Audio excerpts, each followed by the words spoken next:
Calling the Sacramento Board of Education meeting to order. Superintendent.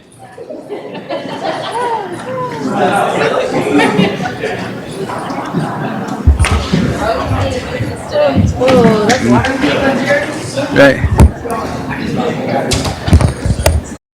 We will start with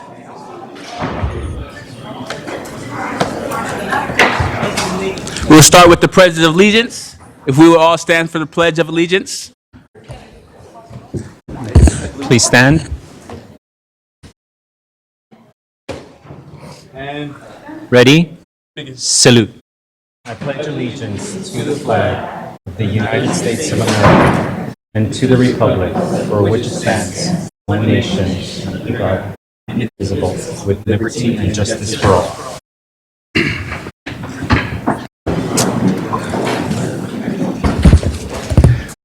Okay, item 4.2, broadcast statement. Student member, would you like to read the broadcast statement? Yeah, no, I can do it. Okay. This meeting of the Sacramento City School Board is being recorded in its entirety. It will be cablecast on Metro Cable 14, the local government affairs channel on Comcast, Consolidated Communication, and AT&T Uverse. Today's meeting will be aired Monday, September 19th, at noon, and Tuesday, September 20th at 9. It is also webcast at metro14live.saccounty.net and can be reviewed on Metro Cable 14 YouTube channel. We welcome members of the audience to address the board. Please complete a speaker form located in the back of the community room and give them to our communication representatives along with any handouts you may have for the board prior to the conclusion of the item's presentation. Please speak into the microphone when addressing the board and state your name for the record.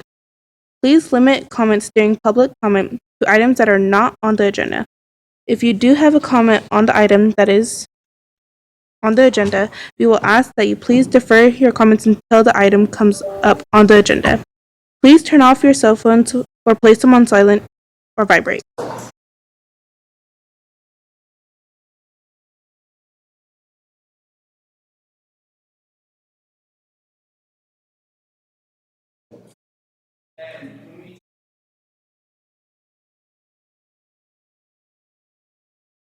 Pronounce your name. Tierney Harris and Maura Perez Lima. Yeah.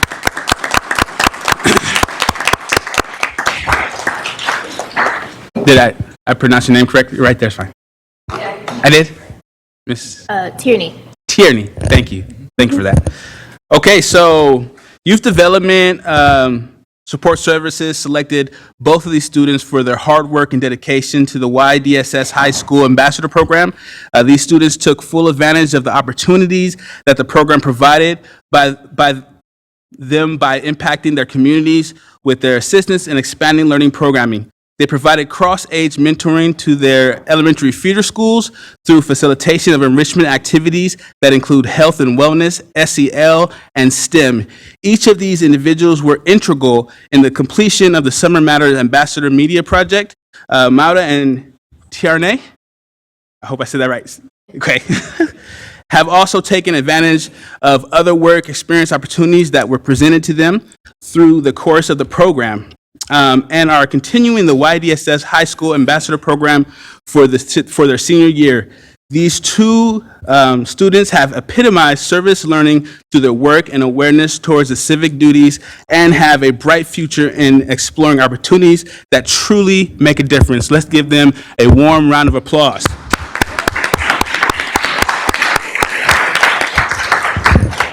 And before the board comes down to take a picture with you guys, would you guys like to say anything? Would you guys like to say anything at all? Yeah. Okay. So I would just like to say thank you to my parents, to my boss, David, for always being very supportive. And I have learned so much through this program, being able to connect with the kids, I think is one of the most important things because we are the youth, and I think that it is important for us to know how important our voice is and that it does matter. And I have, through this program, it has helped me so much. As you guys mentioned, I've participated in a women's panel, and through that, I've learned so much and really grown as a person. So I would really like to say I'm so honored to be here, and thank you.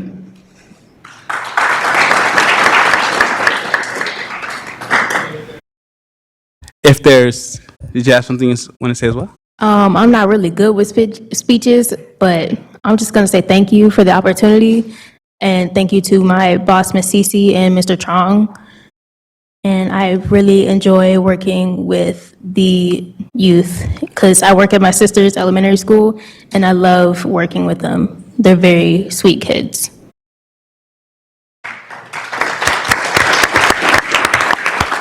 Let's take a quick pic, and then we'll handle the rest of the business. But we want to definitely take a picture with you guys really quickly.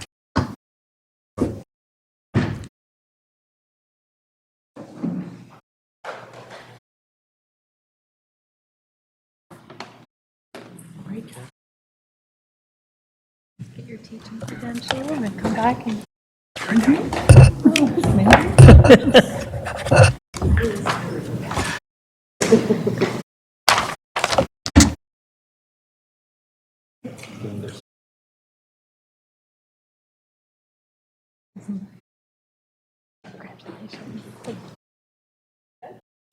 Hold on, gotta give them something. Very brave. For you? This is for you.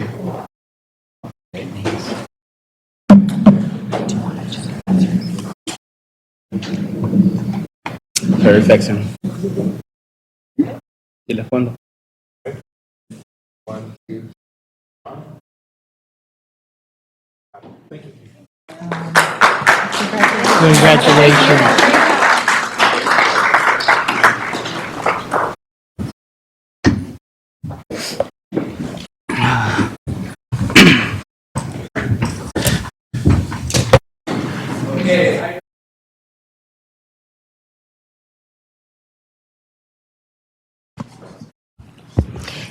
Good evening, Standing President Rhodes this evening. There are 4 announcements coming out of closed session. First, the board approved a special education settlement agreement identified as OAH case number 2022-070410 by a vote of 5-0 with members Pritchett and Garcia absent. The remaining announcements will be made by the superintendent.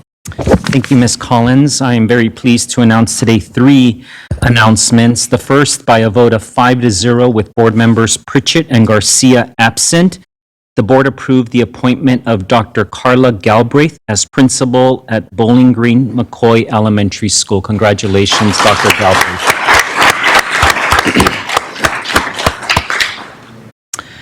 Also, by a vote of 5-0 with board members Pritchett and Garcia absent, the board approved the appointment of Ms. Vanessa Buitrago as instructional assistant superintendent for secondary. Congratulations, Ms. Buitrago.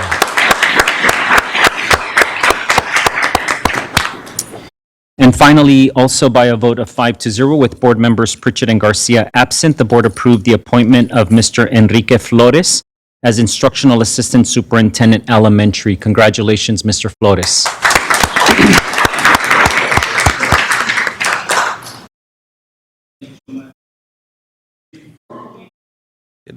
Before we adopt the agenda, we want to make a slight agenda amendment. We would like to move items 9.7, 9.8, and 9.9. Move them to be directly after 9.2. If the board so approves, we will make those adjustments. So moved? Aye. Okay, thank you. Those are noted. Next, agenda adoption. Do we have a motion to adopt the agenda as well? Move. Second. All in favor? Okay. Now, do we have any public comment? Ann, do we have any public comment? Oh, Yes, we have about 12 public comment. okay. Seeing that there's 12.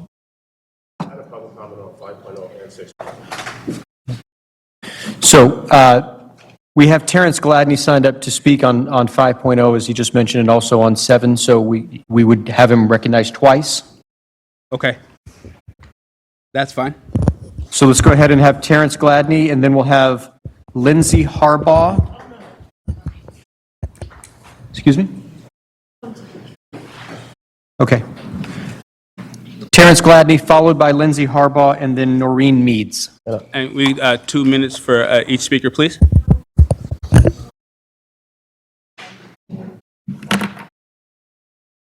So Go ahead, I requested public comments on 5.0, 6.0, and 7.0. But I guess he was advised by legal counsel that I can't comment on 5.0, although I have in the past. So my comment on 5.0, I attended Cal in the mid-90s at the onset of Prop 209, which is the elimination of affirmative action. At that time, I don't remember the percentage of African-American students on campus, but in the 20-plus years since, I know that it has dwindled tremendously as a result of a policy. Whatever side of the policy you lay on as far as affirmative action, there's nothing put in its place to make sure that there is equitable attendance and enrollment at that school.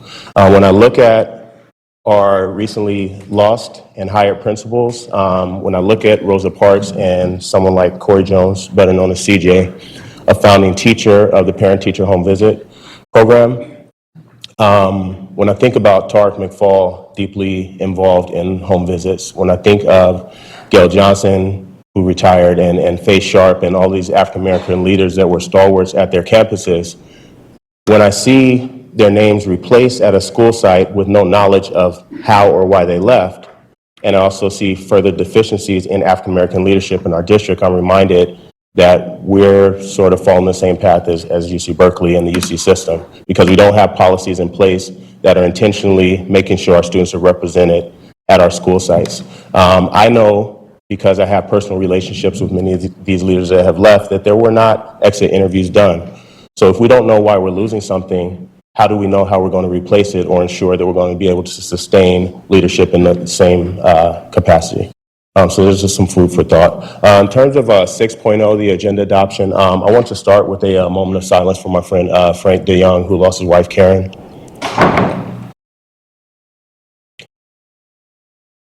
And I visited Frank, I think it was last Friday. But Frank, like me, is just he's a grandparent, but he's a very vocal, passionate warrior. We don't always agree on everything, but we know that our goal is to give these children in this district what's best. But when you think of someone like Frank or like myself, you have to think of someone like Karen, because it's the people that we represent that are at home that we bring with us. It's our children, it's the people from our school sites. So, when I sit at home and watch the meeting virtually, when I sit in the audience and see selective application of wrap it up or thank yous, I ask that as we go through this meeting, that you guys honor Karen and all of us who have lost someone or have people at home, and be just as willing to thank us for our time and them for their contribution and their sacrifice as you are for staff who are doing their job. Now, my 7.0 comment. I want you guys to imagine a classroom where there's a lot of adults, right? And they're very selective in how they honor people, who they allow to speak, the framework in which they allow people to elevate their voices. But they're also very selective in how they punitively oppress people's voices. I don't think that you guys have to imagine that deeply, because that is this boardroom. When I see people being hurried, or eyebrows from the superintendent, or people conveniently getting up to leave the dais when there's something that does not align with their belief, then that is a disservice to what this institution is supposed to be, which is about all of our voices.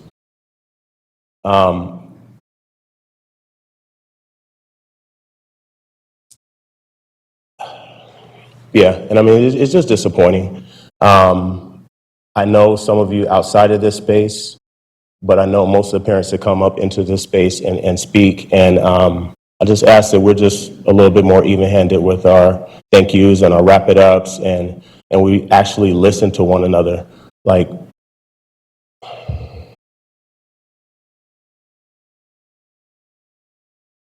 if there are check boxes that exist on forms and requirements statutorily for this district to proceed, they're not there by accident.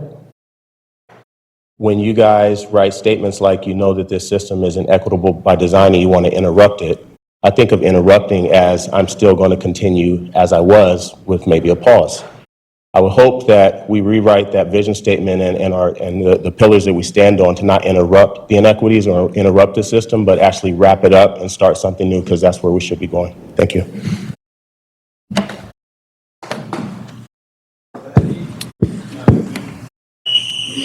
So next we have 4 speakers who have donated their time to Jean Shanley, who has time herself, so a total of 10 minutes for Jean Shanley.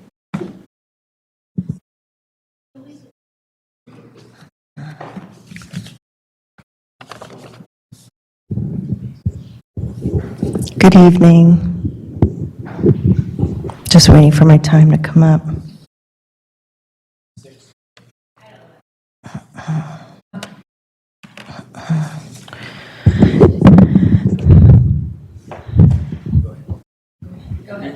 Okay, all right. It only says in less than 2 minutes, but that's okay. Thank you for the opportunity to speak tonight, and thank you to the parents who donated time to me. So tonight I'm going to talk to you about the COVID policies. It's not on the agenda, which is good because it means we've made some progress when you think about, where we were a year ago to where we are now. Things are much better. We don't have the mandate anymore. You guys set that aside. And now CDPH has said people don't need to test regularly. So all of these things are really, really good. The mask mandate is down. But I did notice that you are doing a COVID vaccine, COVID injection clinic for at one of the elementary schools. I believe it's a K through 6 school at an event coming up. And what concerns me about these clinics is when they attach monetary value to people getting experimental medical treatments. We saw this really early on in the pandemic, and it was very concerning then from an ethical standpoint that you're paying people to get medical care. I'm concerned that it incentivizes people. I believe the payment is $50. $50 for some communities and some families is a lot. That you can buy a number of things. People are living on tight budgets. And so I'm concerned that we're incentivizing people to place their children's health at risk for a $50 payment. It's very concerning to me. Denmark just recently banned the COVID injections for healthy children under 18. I don't know if you guys are aware of that. And shortly after that, Britain announced that they've banned the COVID injections for 12 and unders, healthy 12 and unders. So the UK already wasn't recommending them for 18 and under, and now they've completely banned them for 12 and under. The FDA hasn't approved them. They're still EUA for adults and kids because Comirnaty, again, isn't available.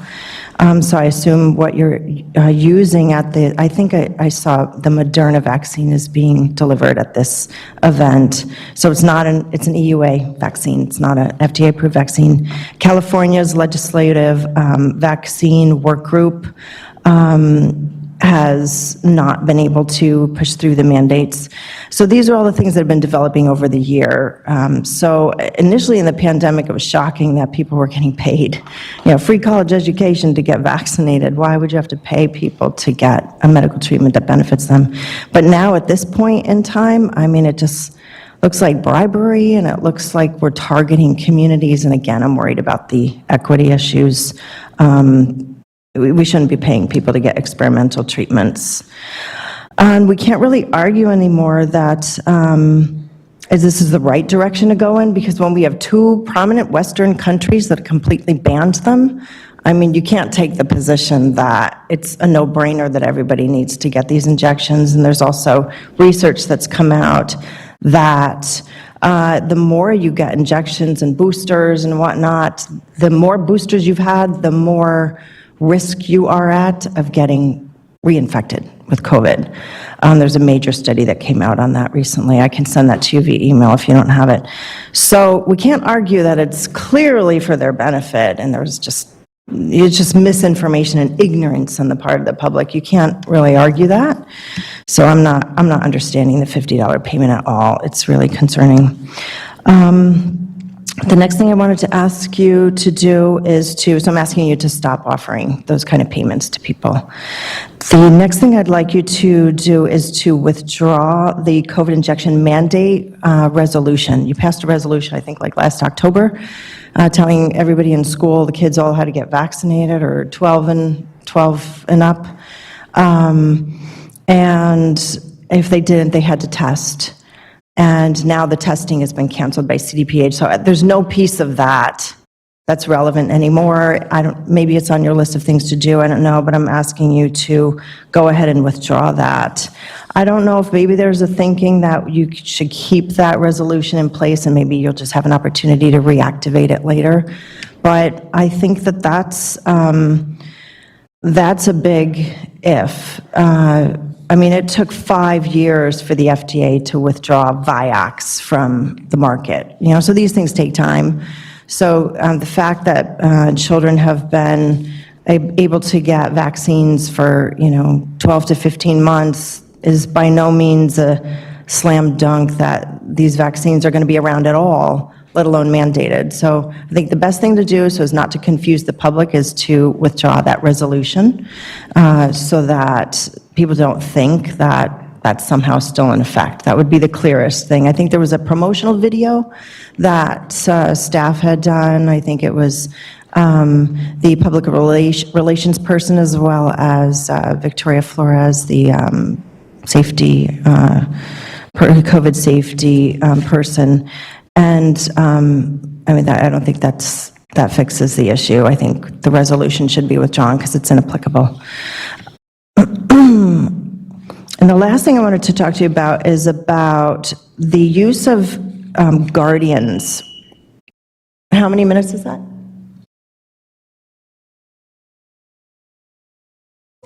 Yeah, 6 more minutes. Okay, thank you. Yeah, because you didn't advise me either how much time I had. So this last point won't take very long. So recently, there's been a shift, like when we get our email messages or voicemail messages, they're electronically generated, I think, computer generated, and they refer to us as guardian. And I've noticed it in emails too. You've dropped the parents. You're referring to everybody as guardians. I'm not sure where that decision was made and why that was made, and you may not even be aware of it. I don't know. I think there's been an attempt to kind of society-wide to neutralize language in a lot of different settings, and so maybe that's what the thinking was with this, but parents and guardians are different status, and I think parents should be given their status by referring to them as parents. Parents are not guardians. Guardianship is a specific legal procedure you go through with a court, and the court grants you permission to have rights with respect to a child. That's not what parents are. Parents have natural-born rights with respect to their children, and you'd have to go to court to get those withdrawn. I don't have to go to court. You would have to go to court. So, and with regard to the use of the term parent, even in FERPA, that term is defined to include guardians. So what would be an appropriate term to use is just refer to everybody as parents, because under FERPA, that includes guardians. So I'm not sure why we're whitewashing this and reducing parents. Some people, I think, are concerned that this is reducing the status of parents, that you're just a guardian and you have permission to make decisions with regard to your child, and that's not the case. It's legally inappropriate. It's legally wrong. It's under the law. So I would ask you to change that and refer to parents as parents. And And that's it. I'm not going to use the rest of my time. I yield it back to the board. Thank you. Thank you for your comments. Do we have any other public We have comments? one more. Harpreet Chauhan. Ms. Johan? How are you today? Hello, as my family approaches, we are the Carters, and we are proud parents of 2 children from Aspire Capitol Heights Academy. And we just wanted to take a little bit of your time to invite you guys out to our ribbon cutting ceremony that's going to be happening. I have some save the dates here. I guess I can give them to you guys. That's just for our new school that we have that we're really excited about. I'll take just a few minutes to tell you why I'm so passionate about Capitol Heights Academy. My husband and I, we have our oldest son, he's in the 7th grade, and he's on an IEP plan and special education, but the teachers and the support there has just been amazing. We've bounced from school to school, obviously trying to find the right programs, and CHA, which is Capitol Heights Academy, has just really wrapped their arms around him. We needed someone who had a heart for him.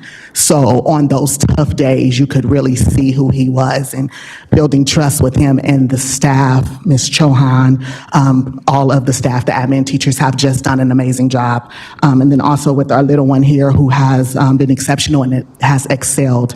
The school just represents community, trust, authenticity, and they just really show up ready every day. And as a parent who some might say is a helicopter parent, if you guys, on TikTok and stuff. But anyhow, it's just really important to me, but it's all inclusive. And that means a lot to us. And, we're raising children in a world that doesn't necessarily exist anymore from us in our standpoint. And so we have morals and integrity, and CHA represents all of that. So we would love to have you guys come out and be a part of that if you're available. And I'll leave these with you guys. Thank you for your time. Thank you so much. And if you can give those right over there, and then we can get to that first. Thank you so much for your time. Thank you.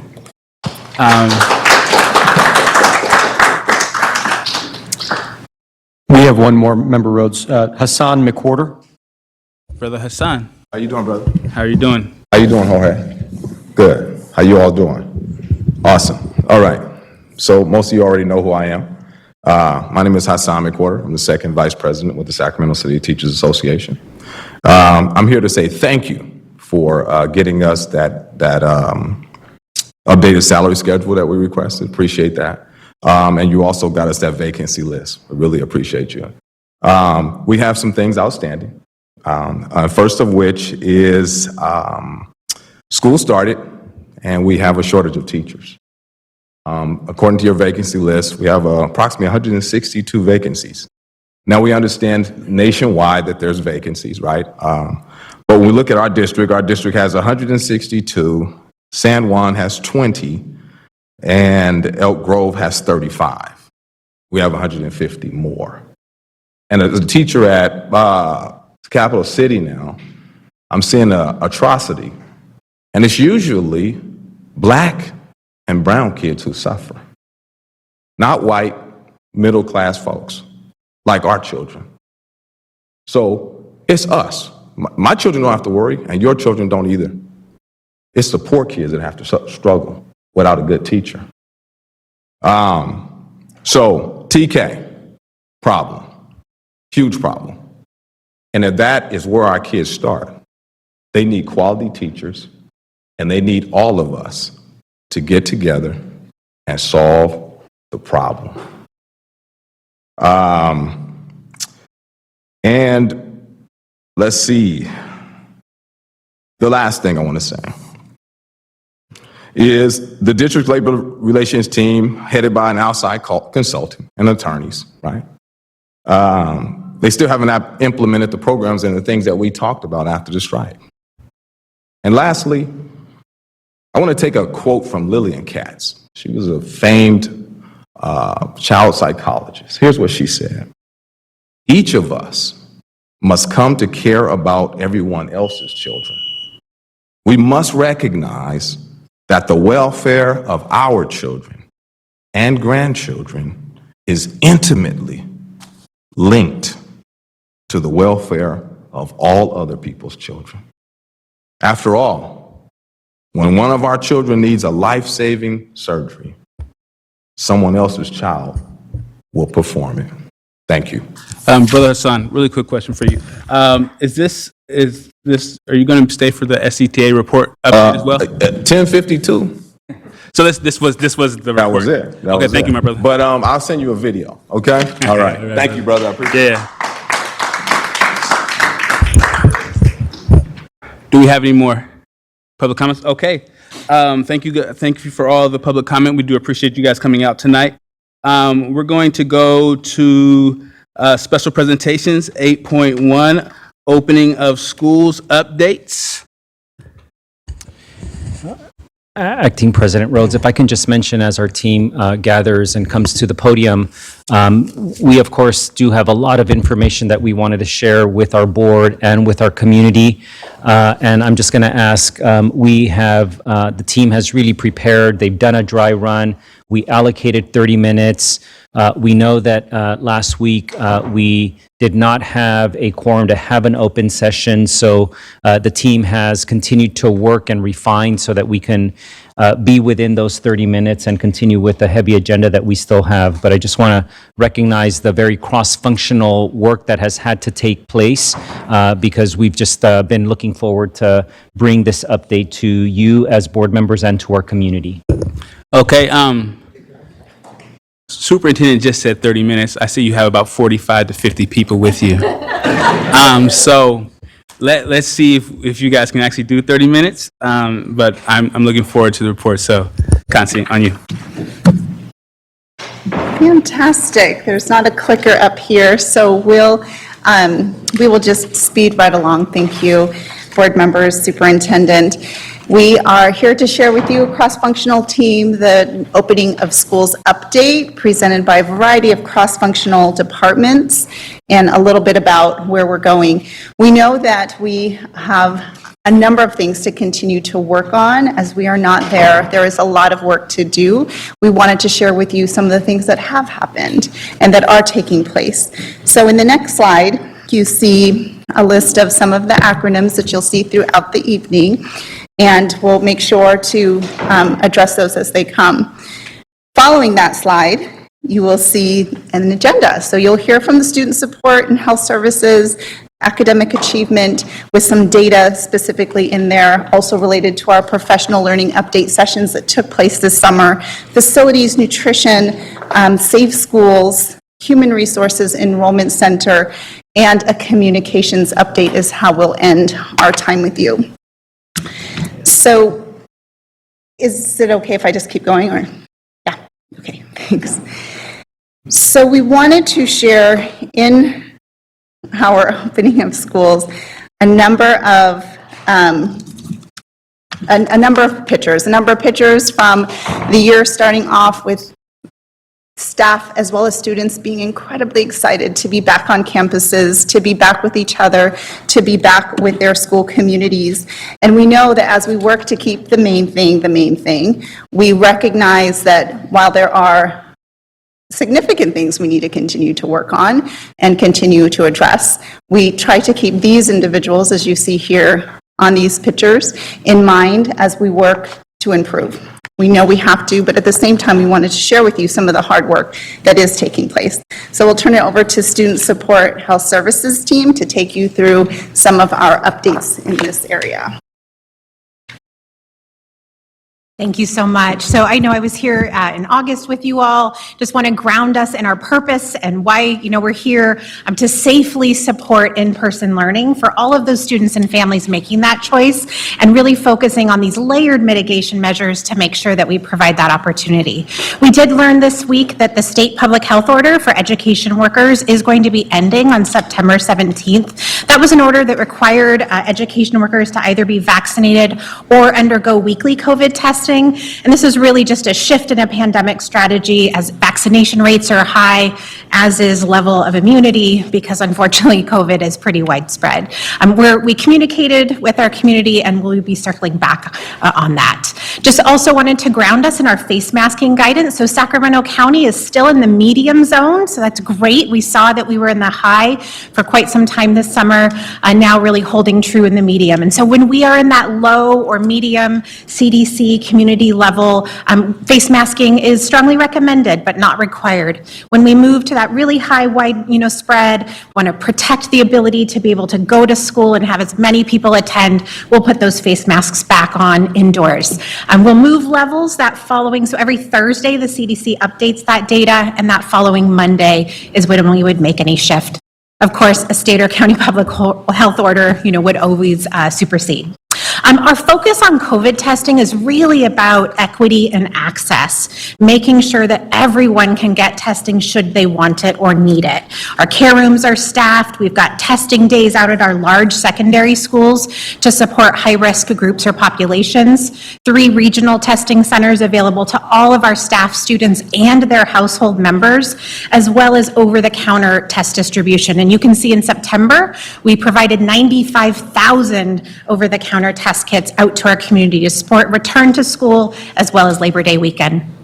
Our mitigation measures, as we saw in that first slide, are layered. Our health aides are out there. We are doing vaccine clinics every Tuesday next door, room 4, from 4 to 6, open to anyone 5 and over. And we do have the bivalent vaccine, Pfizer. If you're looking for that, come on over next week. You can make an appointment now on my turn as well, which is great news. We're still sending out those exposure notices and updating our COVID dashboard so that families and staff can understand what COVID is looking like in their community, and you'll hear about filtration later on. Grounding us in some of the COVID recovery, we're also looking at school-required vaccines, right? We know that we got behind on these when we were all home. Our clinic has been open since early August. One of the biggest things they do is help our families who are newcomers in translating those records and getting them entered into our California Immunization Registry. We've served over 437 students and over 1,000 vaccines just this summer. Right now, currently, we have about 680 students who still need to submit their vaccine records in kinder, 1st, 7th, and 8th. Those are the grades that the state audits us on. This is actually, a little lower than last year, which is great. We're still not back to pre-pandemic levels, but we're really getting close. Just kudos to all of our site leaders and teams who are working with our families daily on that. As we pivot to, again, looking at COVID recovery and health services out in our school sites, I'm really excited to share with you, we have 33 school nurses serving out there. It's the most I've ever had the privilege to support. Health aides, lead nurses. We do still have vacancies, though. So here's my commercial. If you know anyone who's a registered nurse and is, maybe looking to serve their community in a unique public health setting, we are hiring. And our goal is to have 1 FTE school nurse and health aide at all of our large comprehensive high schools where we know we have really significant needs, and that will really lower caseloads across the board so we can focus on that COVID recovery to provide that prevention and early intervention support. Same on the student support services staffing side as we look from physical health to mental health. 32 school social workers serving out, again, the largest number I've ever had the privilege to serve, 21 mental health specialists, but as you can see, we are still hiring social workers as well. 7 vacancies, 4 for specialists and so on. We are enacting right now regional connect centers that are geographically located to provide that prevention and intervention services. Our goal is to be at all school sites that would have dedicated staffing. Currently, we're at 72% of our schools.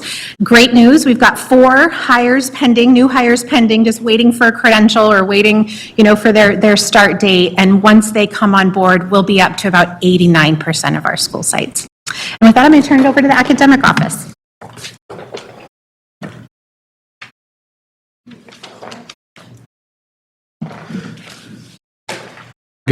good evening, say good morning, been here all day. Okay, so we're going to go very fast on the data piece because we know that you've seen this, we showed this on August 11th. But this is just a quick revisit of our 21-22 CAS data. It does show that in English language arts, 38% of our students were proficient. Obviously, that's far lower than the 80% that we're striving for at MTSS with the high quality instruction. When you look in our math data, again, it shows that we are well below that 80% proficiency mark, and without any of our groups also making that mark as well. But again, this is data you saw on August 11th. Very quickly, you did not see this on August 11th. And one thing we designed last year in partnership with our data partners, was a way for us to monitor the participation rates for interim district common assessments. And that's what we're doing this year. We started that last year. We're going to be doing that more in depth this year, and not looking at just overall, but also looking at students in different subgroups, special education, who also are chronically absent, and their access to assessments. We may come back later on and talk more about that, but this is just one of the tools that we developed to support our MTSS. And here's Erin. Good evening, everyone. Superintendent asked me to share our August professional learning with you, and in order to do that, I just wanted to reorient you to our problem of practice that we shared on August 11th around our need to define and implement high quality instruction through a professional learning model. So this is here just for your reference. We also shared in August our theory of action that if we develop and implement a district-wide 3-year professional learning plan that defines high quality instruction and empowers site leaders to engage staff, then we will be able to provide and monitor that high quality tier 1 instruction. So these are just to orient you into how we approached our professional learning this August.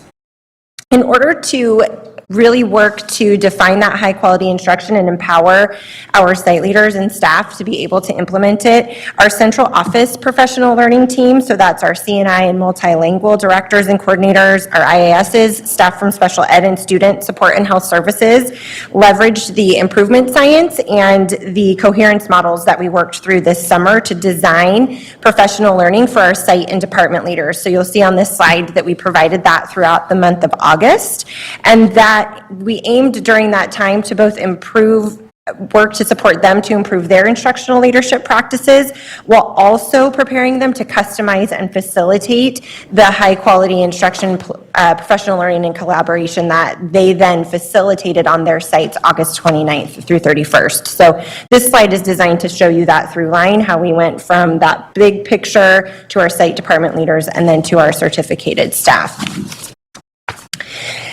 When we first engaged our site leaders, our site and department leaders in that instructional professional learning, we focused on the high quality instructional leadership practices and that preparation for facilitation. We also brought our MTSS cohorts together to engage in professional learning. And then of course, we provided that really important operational professional learning in order to be able to keep our schools safe and safely open for our students and adults every day. So that's the content of what we provided to our site and department leaders. Upon the closure of each session, we asked for feedback from participants in 3 areas. So, was this learning experience engaging? It supported my growth and it was relevant and meaningful. We asked them to rate each session on a scale of 1 being strongly agree or 5 being strongly agree that it was engaging, supported their growth, etc. 1 being strongly disagree. So you'll see here our data from our site and department leaders that we are generally speaking averaging between that 3 and 4 range on neutral to agree, and in some cases moving above that agree range for all of the professional learning we provided to our site and department leaders. In August, we then moved on to our certificated staff. A major element of the time with our site and department leaders was the design and preparation of professional learning modules that our academic office teams designed, then our site leaders customized and facilitated. So the intent was to really build coherence across our system around that high quality instruction. Specifically, the academic office created modules on building community through compassionate dialogue, understanding trauma, database decision making, designing learning intentions for all students, and serving our emergent bilingual students. Then site and department leaders customized those. Many of them expanded on that as well to address the local context and needs of their staff and learning communities. Our partners at EPIC and in our student support and health services and special ed teams also designed learning for either online engagement or recorded sessions for staff that were consistent across the system. The result is that both our site and department leaders and our certificated staff at every site and department have now engaged in professional learning on the same focus areas of high quality instruction, laying the groundwork for our next steps in that strategic plan. You'll see here, we also surveyed our certificated staff. This is based on 7,500 responses from the modules that the academic office designed and then that the site and department leaders facilitated and customized. So you'll see same rating scale here. This learning experience was engaging, it supported my growth, it was relevant and meaningful. And you'll see across those 5 modules that of those respondents, the average was that they agree that those modules were engaging, did support their growth, and were relevant and meaningful to their practice. A couple more pieces. None of this was possible or would have been as successful had it not been a collaborative effort. So I wanted to highlight a little bit of that. So through our work with site and department leader representatives and input from the SCTA equity team, we made some significant changes to our initial vision of that August professional learning. That included creating more flexibility for our facilitators, building in additional collaborative time, increasing the time spent on diversity, equity, and inclusion, and adding sessions on implicit bias and LGBTQ+ advocacy and policy. And also because of that collaboration, we were able to design supports for site leaders, such as optional collaboration sessions and one-to-one support for facilitation preparation. Oh, the slide went away. Thank you. We also provided job-specific schedules and sessions for staff in jobs outside of the classroom, and we provided on-demand technology support for certificated staff with our curriculum and instruction ed tech team. There's still a lot of data to be analyzed. In addition to those 3 areas, we also asked for qualitative data. What would you keep? What would you change? Other comments. And so we are still analyzing that data, and we'll be using it to inform our professional learning for the remainder of the school year as we continue to collect each time when we do professional learning. As a wrap-up, as Concy said, this has been a collaborative effort across all departments, so we just wanted to recognize our curriculum and instruction team, our multilingual team, our student support and health services team, our special education team, our assistant superintendent team, the Cerna and Hiram Johnson facilities teams, and the many departments who provided essential learning and support to our educators as we began the school year. It was truly a collaborative effort. Thank you.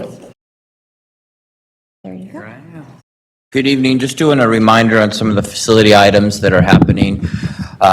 Start of school, it's hot, and then we transition into smoky days. So our ventilation air filtration systems have all been checked this summer. We're continuing some of those COVID mitigation efforts. MERV 13 filters are installed and replaced this summer and will be done multiple times throughout the school year. In those spaces that have it, we are continuing to bring in outside air at 100% in those units that can. On the hottest days and the smoky days, we do change those ventilation to keep indoor air quality at a safe level. We do blow in good air, or we turn over the air the 2 hours before and the 2 hours after. And we are making sure that our portable HEPA filters that are in those classrooms that do not have MERV 13s, the filters are on site already. And when the red light comes on, it's time to change. For our air quality days, we do have a plan in place. Facilities is ready to react. Again, we have manipulated the mechanical systems to take and handle all of our air days, if it's smoky days, hot days, etc., so that school is not interrupted. We have over 6,000 units in our school district mechanically. Each of the first 7 days of school, we averaged about 25, 30 emergency work orders for air conditionings coming down. I like that ratio, but that doesn't mean that there aren't inconveniences along the way, especially on those days when it's 115. So I applaud our staff acknowledging those air quality days and those ventilation days are important, and we react to it. Disinfection, we continue with those hot spots. door handles, office spaces. We have staff clean restrooms. We're eating back indoors in some spaces when it's really hot and/or those smoky days. We're prepared for that and the turnover and making sure that we're disinfecting those spaces continuously. And then our night spaces, we still have all the tools that we've had with COVID-19 to react to any COVID outbreaks as directed by Victoria Flores and her team. So we're able to react to those kind of things. Nutrition services. Thank you. Good evening. I have just a couple updates. I wanted to start by sharing a little news about the free meals for all in California. This is no-cost breakfast and lunch for all of our schools, including all of our associated charter schools that we serve meals to. Obviously, this is a lifeline for our families at a time when food costs, fuel, and housing have risen. I thought it was important to note here tonight that we did still distribute meal applications at some schools, which was required. That helps determine whether the meals are covered with federal funding or whether they're covered with state funding. And then that was about 10 schools, and the other 70 schools that we serve were distributed LCFF applications, and then we continue to follow up with LCFF applications at all schools for the quality of life benefits that are applied to those, including PABT, which will be coming out again in December, other connectivity programs, standardized testing, and then also for LCFF and Title I funding.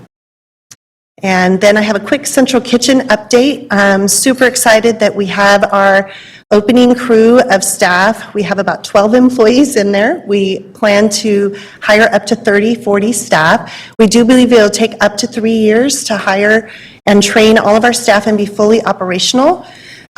New this fall on the menus, you're going to see freshly prepared granola made with local honey from Woodland, pasta salads, sandwiches, and wraps that are scratch-made taco ingredients, and chicken for several dishes, and a variety of tossed salads and freshly prepared breakfast items. We're working to expand our plant-based and vegetarian options, and we will focus on more culturally diverse menu going forward. Our fresh salad bars have returned to all of our elementary schools, and the students have been super excited about that. And this month, we featured yellow watermelon from Full Belly Farms, organic watermelon. And that's my quick update.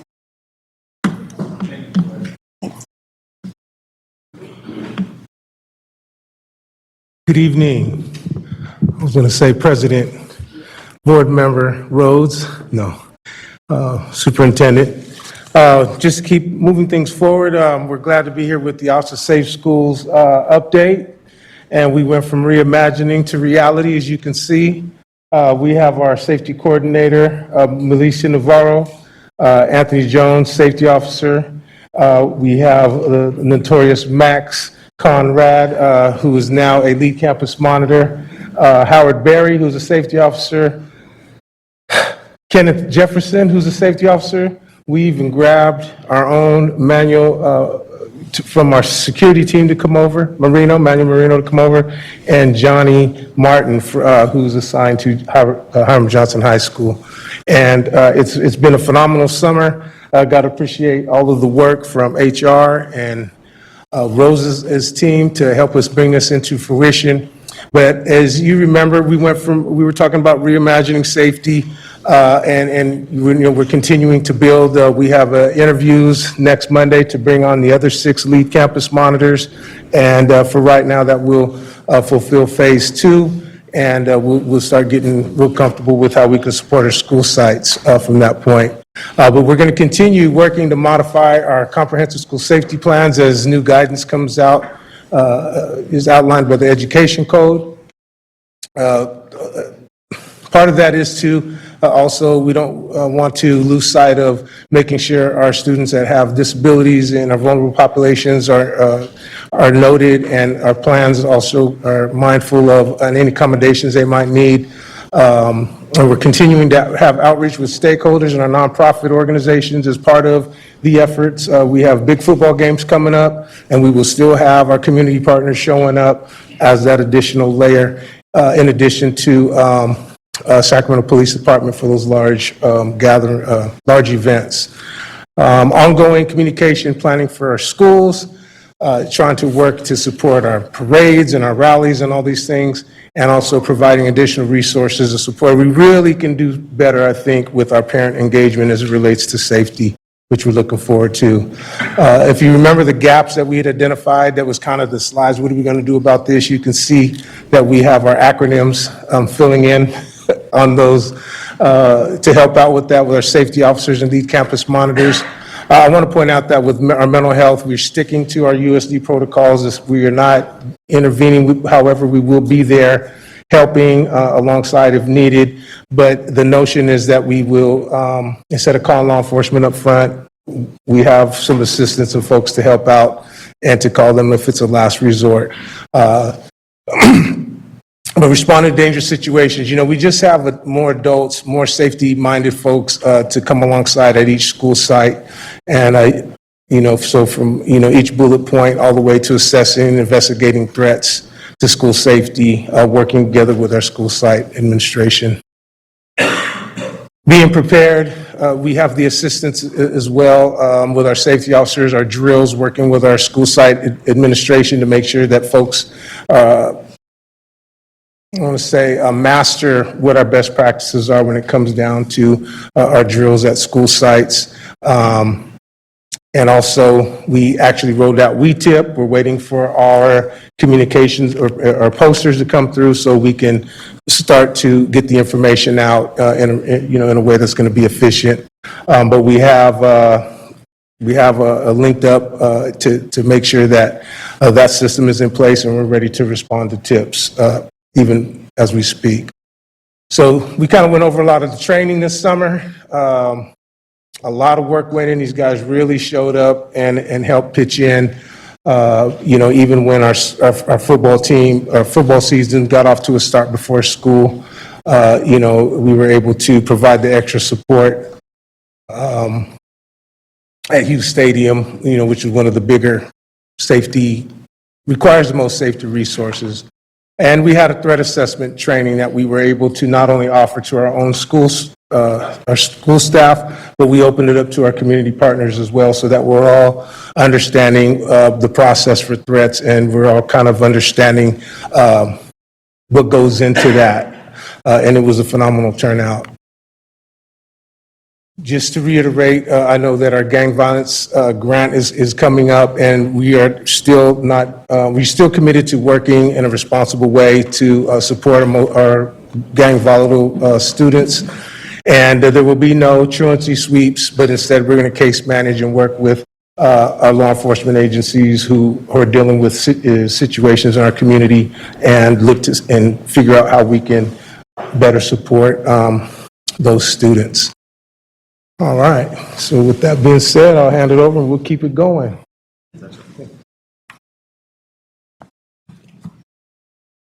Good evening. From Human Resource Services, we would like to share some very exciting news and acknowledge the positive, including the tireless efforts of our HR department staff who have worked literally night and day to accomplish filling the following. 279 certificated vacancies have been filled, 274 classified vacancies, 57 administrative vacancies, 389 resignations and retirements have been processed, and in addition to 119 newly hired substitutes to fill those daily vacancies. In addition, we have also processed 56 leaves of absence and their resulting vacancies. Currently, there are classroom vacancies as well. We do recognize that we do still have work to do. Currently, there are 69 total classroom vacancies, which include 32 elementary, 37 secondary, and 4 being held to contract.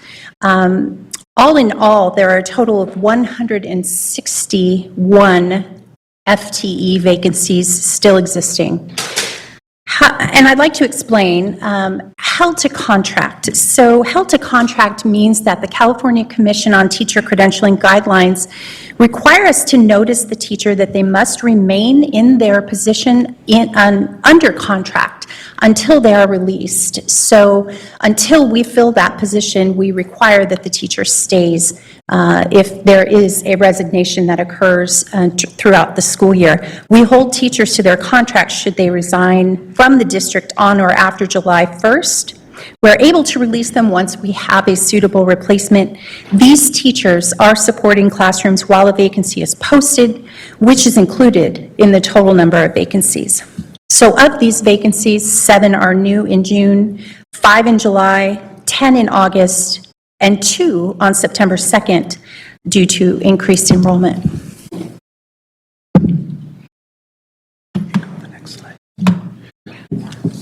Good evening, Board and Superintendent. My name is David Van Atten, and I am the Secondary Director of Human Resources. What I'm going to present is I'm going to expand on what Ms. Rose just shared. This is disaggregated data showing where those vacancies are. Now, to note, these are current classroom vacancies. So what you see in front of you does not represent all of our vacancies. We have about another 80-some that are non-classroom vacancies for a total of about 161.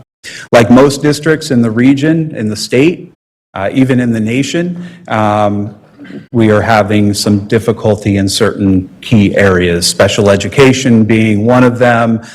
We've got a shortage of English teachers, and it seems like always math and science. This is first day school substitute data. It is a little bit dated now, but we thought we would still share it with you.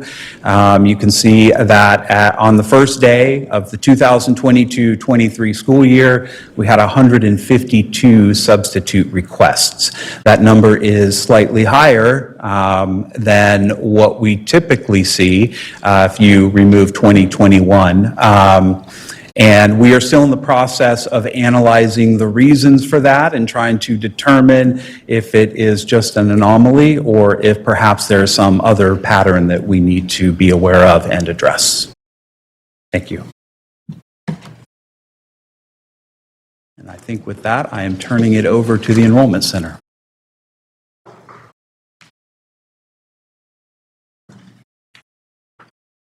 Good evening, everyone. The Enrollment Center has online, The Enrollment Center has online registration available 24 hours a day, 24 hours, 7 days a week. Once parents submit applications online, a technician will reach out to them by email, text, or phone. The Enrollment Center hours of operation with in-house support. We are open Monday through Thursday, 8 to 3:30 p.m., closed for lunch, 11:30 to noon, and then we're open Fridays, 8 to 11 a.m. However, the lobby hours are open Monday through Friday, 8 to 5 p.m., and this is where the parents have access to pick up and drop off applications, paper applications. Parents also have the options to enroll at the school site on August 15th until tomorrow, September 16th. Our mock center, which is our matriculation orientation center, are available by phone through our language lines to contact parents within 24 hours if parents need assistance. So our projected enrollment numbers versus our current numbers. So for the 22-23 school year, the projected numbers enrollment was 36,543 enrollment, and our actual numbers as of August the 30th was 37,194 enrollment. So we had an increase of 651 students. And of course, enrollment is changing and being monitored daily. Thank you.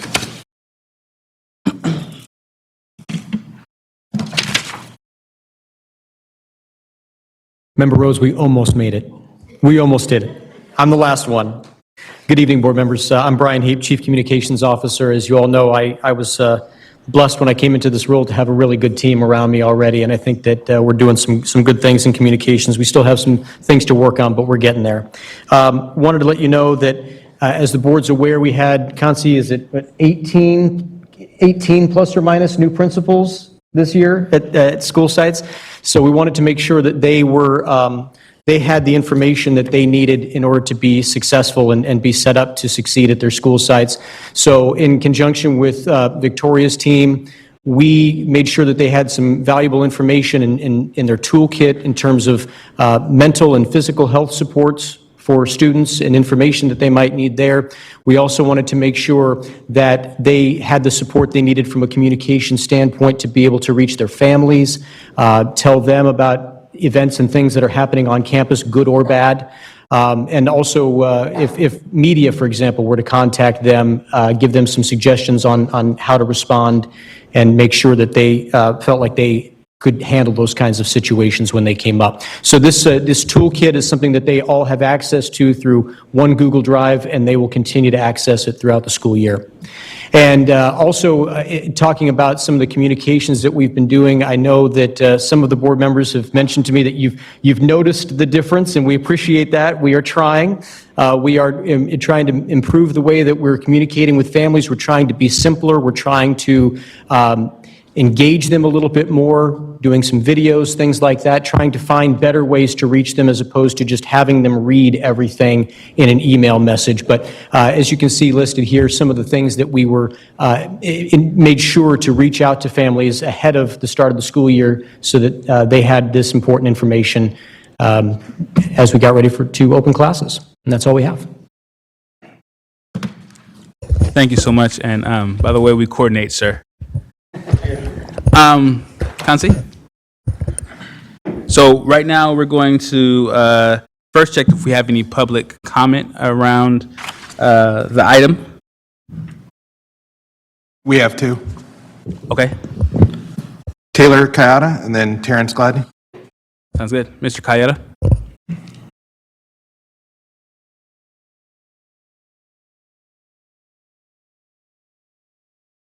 Good evening, everyone.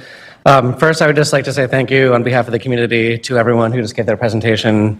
I know we like to thank teachers a lot because we see them day to day, but we need our administrators also. We need to value them.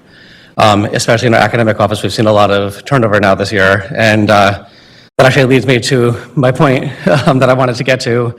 Despite all this great work, something that's happened at my school site, and I think has been happening throughout the district, is that Reading Eggs was canceled this year.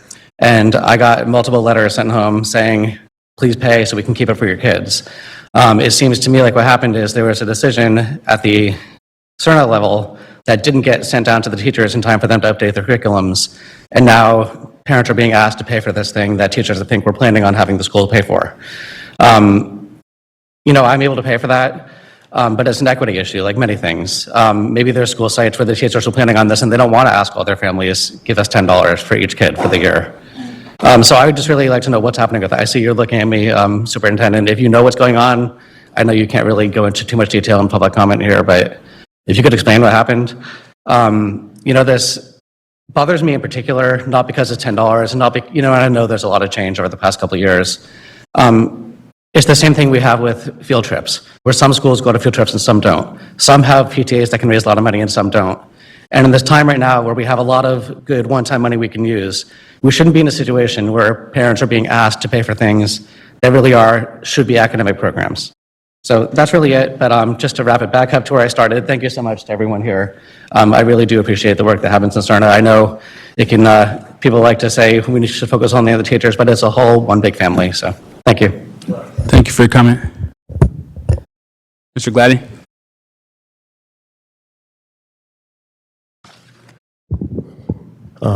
I'll echo Taylor and thank everyone that presented. What the numbers around vacancies and gaps in our staffing levels don't reflect, I mean, they show numbers, but they don't reflect the individual families and students that are affected. So let me give you a story about a family that has a special needs nonverbal autistic student heading into high school that goes throughout the whole summer with no certainty of where their child is going to be placed, and they find out on Monday or Tuesday, and school starts on Thursday. Or another family that has twin autistic students brothers. One is verbal, one's nonverbal, and post the start of the school year, they're split. One is going to a completely different high school. Again, these are all freshman high school students. When we talk about safety, we talk about academic excellence, including the neediest students. Where's their story captured in this presentation? So we have to talk about the whole entire picture, right? Going back to the MTSS portion of the presentation, following the BAAB presentation, we were told by the superintendent that it was hopeful that it was included on that night and that it would answer a lot of our questions. The Carnegie Foundation, which was included in the Venn diagram, speaks to their focus on removing inequities, specifically for Black students, Native American students, and they call students out by race, by subgroup. I don't see that reflected there. Those are our neediest students. Where is anti-racism on the MTSS presentation? How are we proceeding with additional cohorts when the ask that I have made in this very space for the impact of MTSS on the success or continued failure of Black students has not been presented?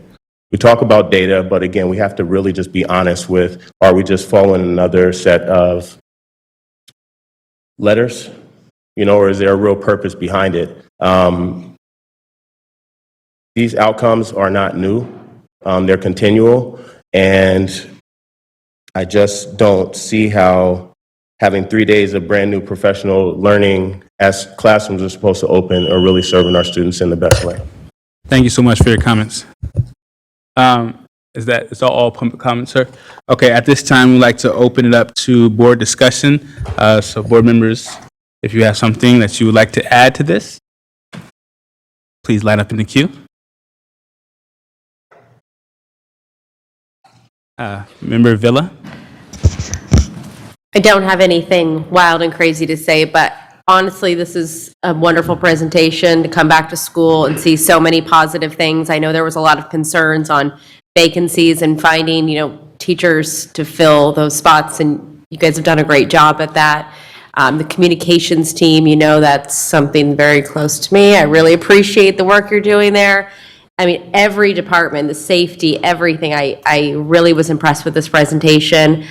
Obviously, we always know that we have work to do, but this is the way that I wanted the year to start, with so many positive things and showing our community that we have the team in place right here, that you guys are doing amazing work. So I'm very thankful. I'm very appreciative. I know, as Terrence had mentioned in public comment, there's a lot of work to be done, but this is a great start, and I'm very, very thankful for all of you. Thank you, Board Member Villa. And can we have Student Board Member McGurk? Hello, yes, I do thank you for the Office of Safety. I do have some concerns, though. I am grateful for your guys' work, but the mental health crisis and prevention, there is a few things that I've saw at school, which sadly really deepens my heart. Some problems we had was bullying, and I witnessed it just today, and the person just let it happen while someone just simply just kissing, like PTA, they were stopped.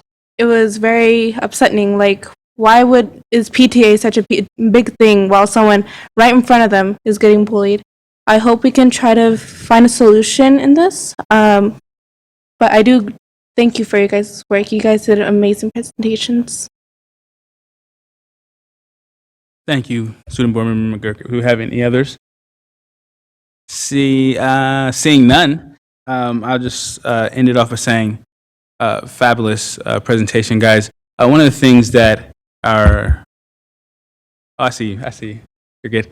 Board Member Phillips will end it off. But what I was saying is we understand what our deficits are, and we see them, and we see them fed to us almost daily, but it's really good to hear what our assets are and uplifting those assets while still working on the things that we need to fix, so two things can live in the same place simultaneously.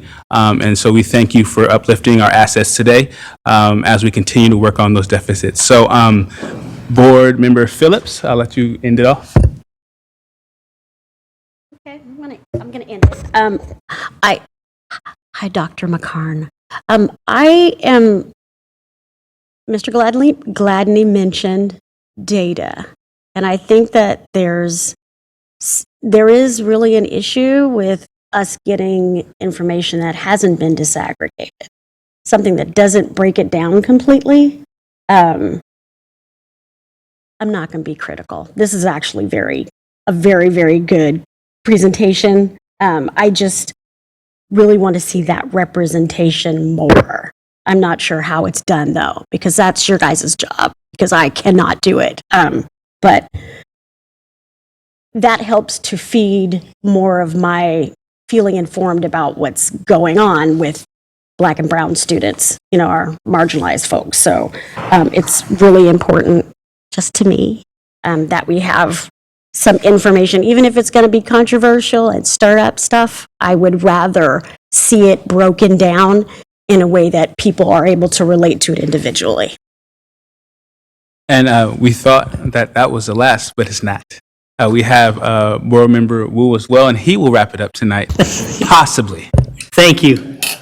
I was just wondering, in the current enrollment, is that with or without the charters included? Yes, please. So 37,194 without the charters. That's fantastic. Thank you.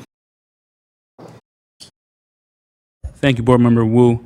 And seeing no others, you can say any last words you have to say, and then we'll go off to our next ones. Just on behalf of the entire team that you saw and many others who you didn't see, thank you for giving us the time and the space. Again, with that through line of, we know we have things we need to continue to work on. We know there is growth. We wanted to be able to share, though, at the same time, the things that are happening. Mm-hmm. So thank you Beautiful. on behalf of the team. Thank you guys so much.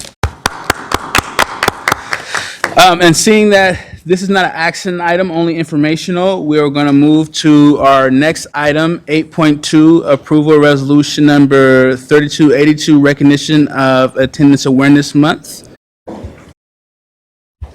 Care team, hello guys. We would all love a care shirt, by the way. I don't even know if Jennifer heard me. Jennifer, we would all love care shirts. Oh, you're getting care shirts. Okay. Don't worry. I have care bags for you. I just didn't want to pass them out. Very nice. I before. was just speaking for our student board member, definitely. He definitely. We have one for you, for sure. We have a whole bunch, and we'll be giving them all out this weekend at the community event. So I'm sure you'll all be there. Okay, floor is yours. Okay, thank you. Good evening, Superintendent Aguilar, members of the board. My name is Jennifer Kretschmann, and I am the Director of MTSS Student Attendance and Engagement. So as you all know, post-pandemic, chronic absence is at an all-time high. So this is a quick and brief highlight of the work we are doing this year. We will have a much longer and larger presentation about all of our work around chronic absence soon. So I just want to take a quick moment to share some of the highlights of the phenomenal work my team is currently engaged in. The Be Here office is now known as the CARE team. Next slide. Oh, do I have the clicker? And no one is going to do it but me. There we go. There's our CARE logo. So CARE, as you can see on the shirts, it says connect, ask, relate, and engage. During the pandemic, we quickly learned that relationships were at the core of all of our work. So we aligned our mission and our vision to focus on building and maintaining those key connections with students, families, and our community. This is a quick clip, and if you have some time, please visit our new CARE website. It's care.scusd.edu, and it's a beautiful resource, and it's actually for all stakeholders, so teachers, staff, families, students, board members, the entire Sac City community. And this leads me to what I was just talking about. We've been working really closely with Nicole Kangas and the entire comms team to organize and host this Saturday's Wide Open Walls community event at Elder Creek Elementary. And it's in celebration of Attendance Awareness Month. There will be free backpacks, school supplies, haircuts, amazing motivational speakers, performers, dance classes. It's all to welcome this new school year. We hope to see you guys there and the entire community there. And then this leads me to the whole purpose of why we're here today, and that's Attendance Awareness Month. I'd like to introduce Esteban Ball, a member of my team, who will lead us through the resolution. Hello, everyone. Good evening, Superintendent Aguilar and respected board members. I am Esteban Ball. I'm part of the Attendance and Engagement Department at Sacramento City Unified School District.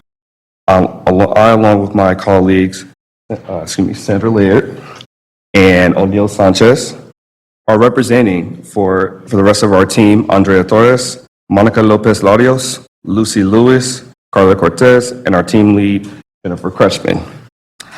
The vision statement of CARE is authentic relationships with students, families, and the community are the foundation of our work to reduce chronic absence, increase student engagement, and ensure academic success for all students, especially our most vulnerable.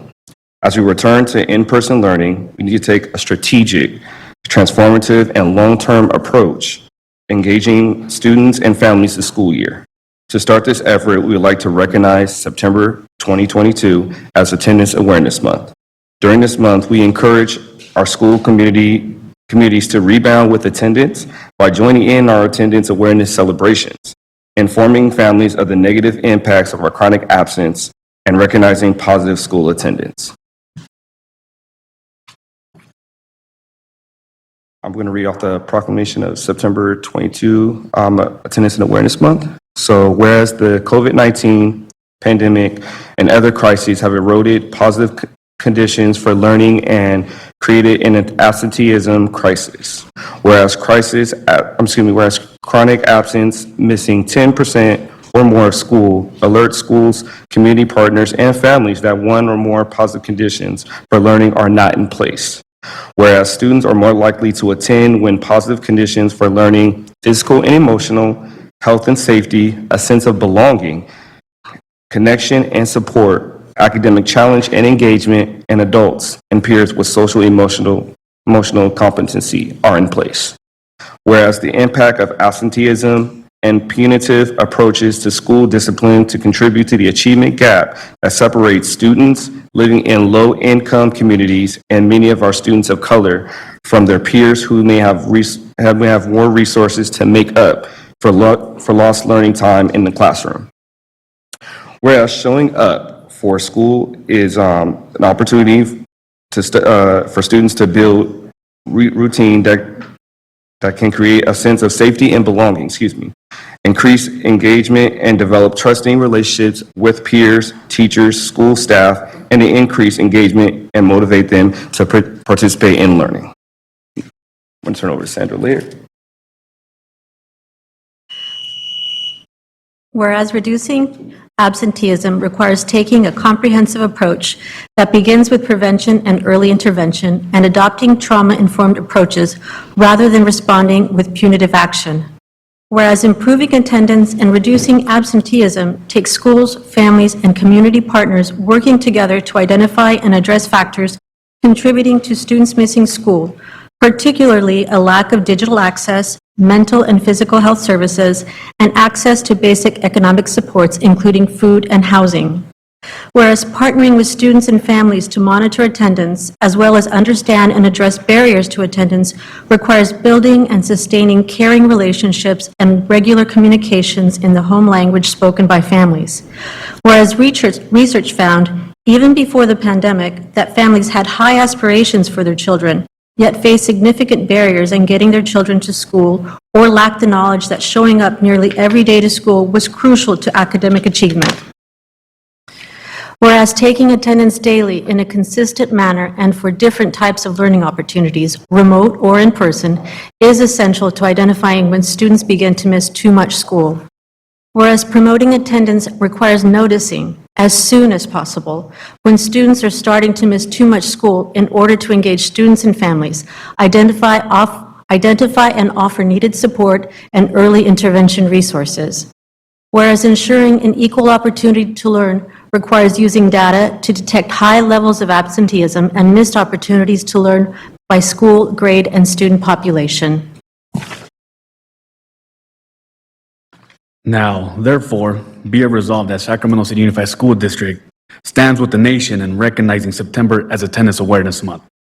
We hereby commit to focusing on reducing absenteeism and addressing the factors that cause students to miss school in order to ensure all children an equitable opportunity to learn, grow, and thrive academically, emotionally, and socially.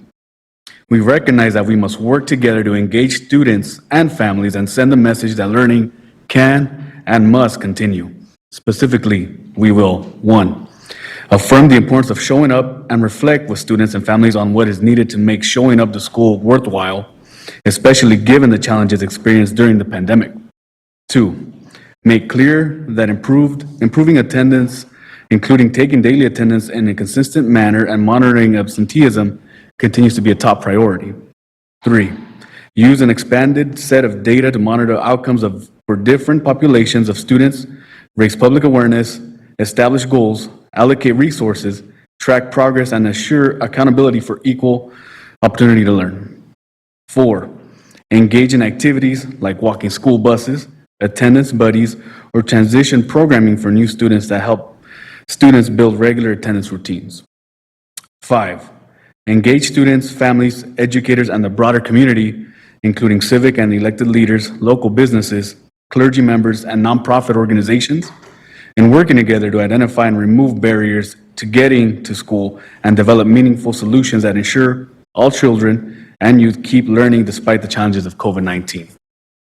6, celebrate and build community through our SUSD activation community events aimed at removing barriers for our families.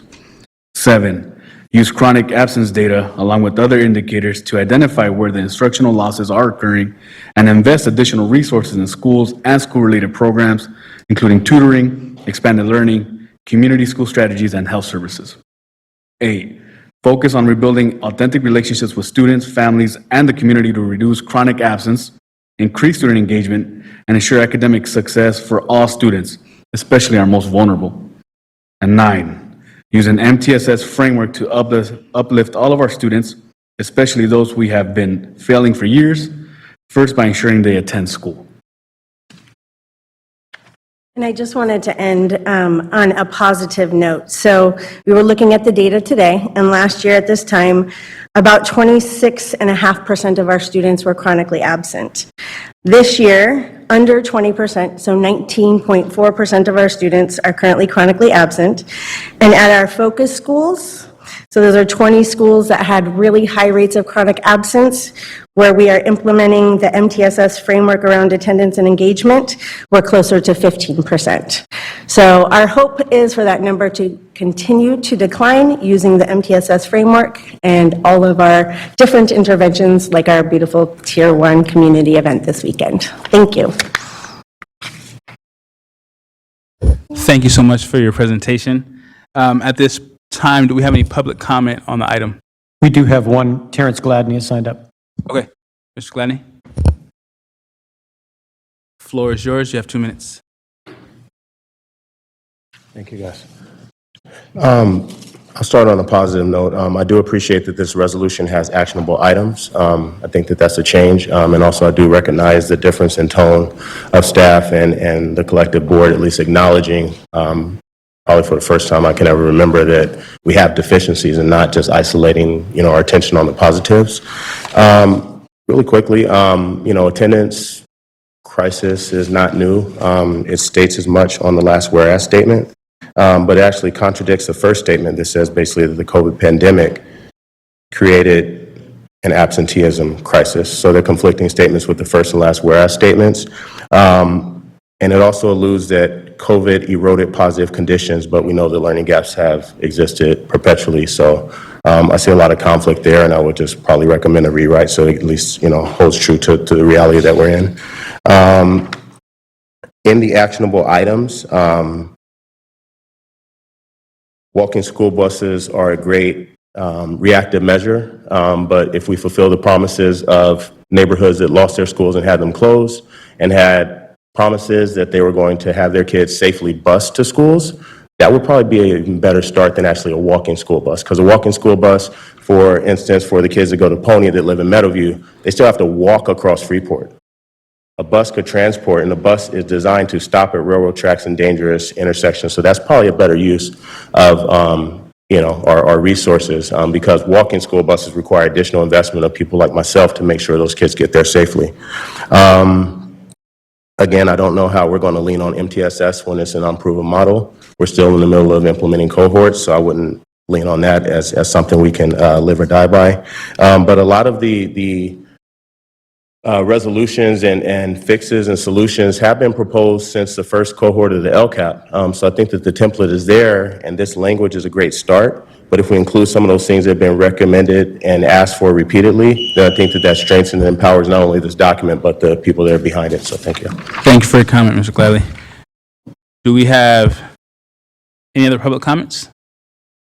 We do not. Okay, seeing that we have no more public comments, I would like to open up to my colleagues. You guys have anything? Put up in the queue if you do. So this is an action item. So we're going to go with a motion from second, a student preferential. Roll call. Member Villa, Yes. Member Morowski, Aye. Member Rhodes, Aye. Member Phillips, Member Wu. Okay, thank you very much. Thank you guys for your presentation. We'll see you guys on Saturday, yeah? All right, moving on to item 8.3. Approve resolution number 3286, recognition of National Hispanic Heritage Month.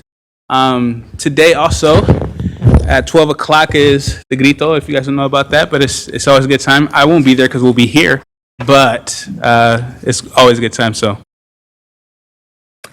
Thank you. Thank you. Good evening, members of the board and Superintendent Aguilar. It is our honor today to recognize September 15th as National Hispanic Heritage Month. And I want to start by just sharing a personal story that I was reflecting coming here thinking, wow, I could be at the grito right now or the board meeting. And then I thought, but you know what? I'm presenting. I better be at the board meeting.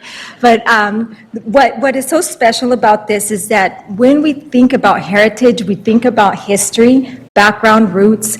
And the beauty of it is sitting in this room, everyone here, someone here that we know is of Hispanic heritage. And so we want to celebrate everyone today who is here of Hispanic heritage. So please join me in celebrating everyone, Dr. McCarn and everyone here in the room.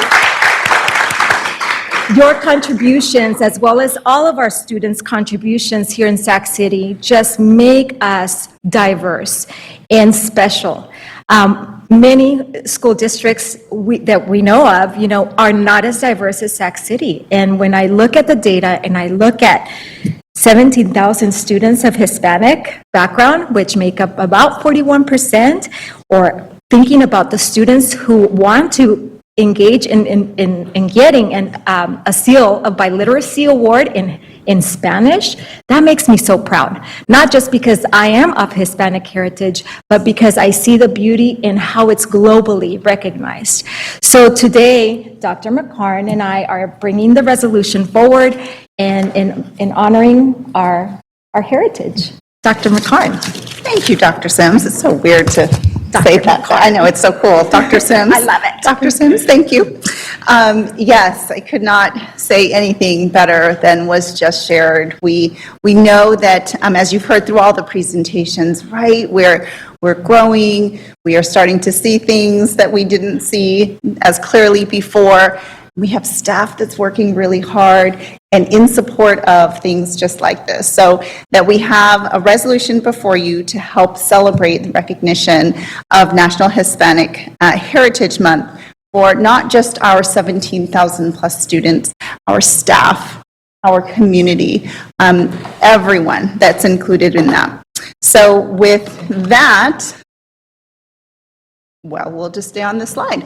Well, with that, we would just ask that you take a look and approve this. We are so proud to have 998 students who received the Spanish language seal of biliteracy last school year, and look forward to the great work the multilingual department is doing to increase that number.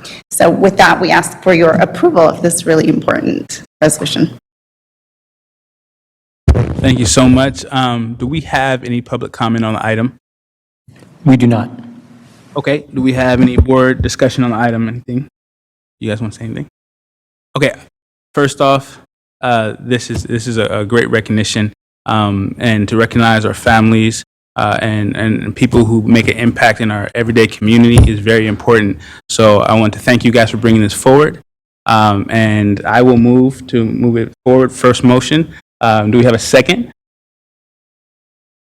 Okay. Member Villa? Aye. Member Morowski? Aye. Member Rhodes? Aye. Member Phillips? Member Wu? And our student preferential. Okay, motion passes. Thank you so much for today, and we're going to move to our next item. And you have time to make it to the grito. They're still there. Okay, moving on to item 8.4, approval of resolution number 3283, National Suicide Prevention and Recovery Month. Victoria Flores and our own board member Morowski. Good evening, members of the board, Superintendent Aguilar. I'm Victoria Flores. I serve as your Executive Director of Student Support and Health Services. I'm here in support and just to offer a few brief remarks about Board Resolution 3283, National Suicide Prevention and Recovery Month. So September 4th through the 10th was the National Suicide Prevention Week, and September, as well as being, attendance awareness and Hispanic recognition, is also National Recovery Month. This is really a focus on raising awareness and that prevention is possible. Also raising hope that recovery does happen and people do recover. We know, we're probably familiar, our U.S. Surgeon General had declared a national youth mental health crisis. We know the COVID pandemic really negatively impacted our youth. We saw this across our schools. Even pre-pandemic, we knew that 1 in 5 of our Sac City kids seriously considered suicide, and 1 in 12 even made an attempt. And so we know that education is key, recognizing those signs and reaching out, saying something, as scary as it can be. And so SCUSD, I'm really proud to say, has taken several really key steps here. All of our staff annually complete an evidence-based training. It's online, it's virtual, and it interacts with you, called Cognito, about suicide prevention. They also did the module in support of LGBTQ youth. We've also provided easy access and navigation to community-based resources through Care Solace, and you've likely seen this in some of our communications, and then significantly expanding our school-based mental health resources across our whole district. This is inclusive of school nurses, school psychologists, school counselors, school social workers, as well as our mental health specialists. So we respectfully request the board pass and adopt Board Resolution 3283. Thank you so much. Do we have any public comment? Do we have any public comment? Okay. Board? Member Morowski. Yes, thank you so much, Victoria. And don't have much to add to that. I mean, you've been at this. I think Sac City has been at this. We've made great strides in expanding our mental health programming and workforce. I think the rest of the state, the country is finally catching on that this is such a critical issue for all of our students. 1 in 5 Sac City students, I just want to repeat that statistic. 1 in 5 of our students have seriously considered committing suicide. That is staggering. That is staggering. And I just want to remind us all, there is always hope, there is always help, and we need to ask. And if someone is crying out for help or talking about it, it's okay. Just, get them out of their shell, talk about it, make sure that they can get referred to someone who can really help, a professional. And there's no, there shouldn't be stigma. Any one of us could be in that situation. And so really appreciate all the work that we've done. And we just have to keep doing things like this and raising awareness. So thank you. And ask for your aye vote. Thanks. That is a motion.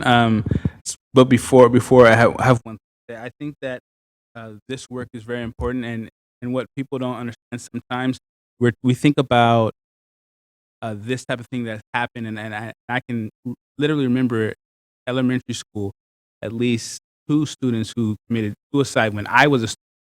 And so this type of work is very important in our district. Uplifting it and paying attention is really going to help a lot of students. So we have a motion. Oh, we have student board member who would like to also have a word as well. No problem. No. I do appreciate your work as someone who also who almost died.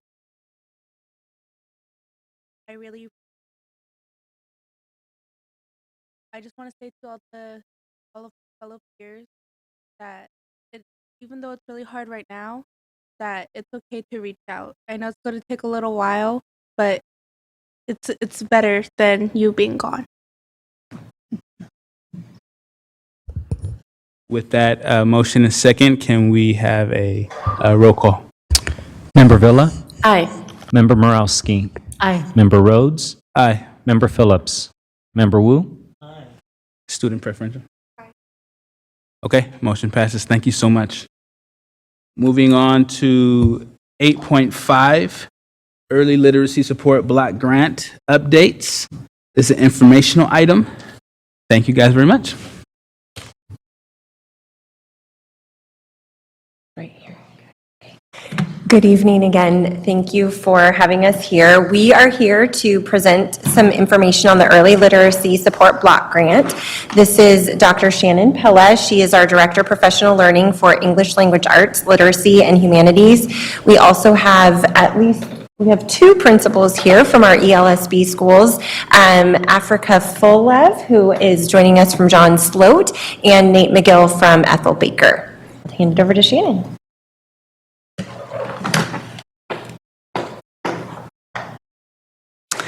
Good evening.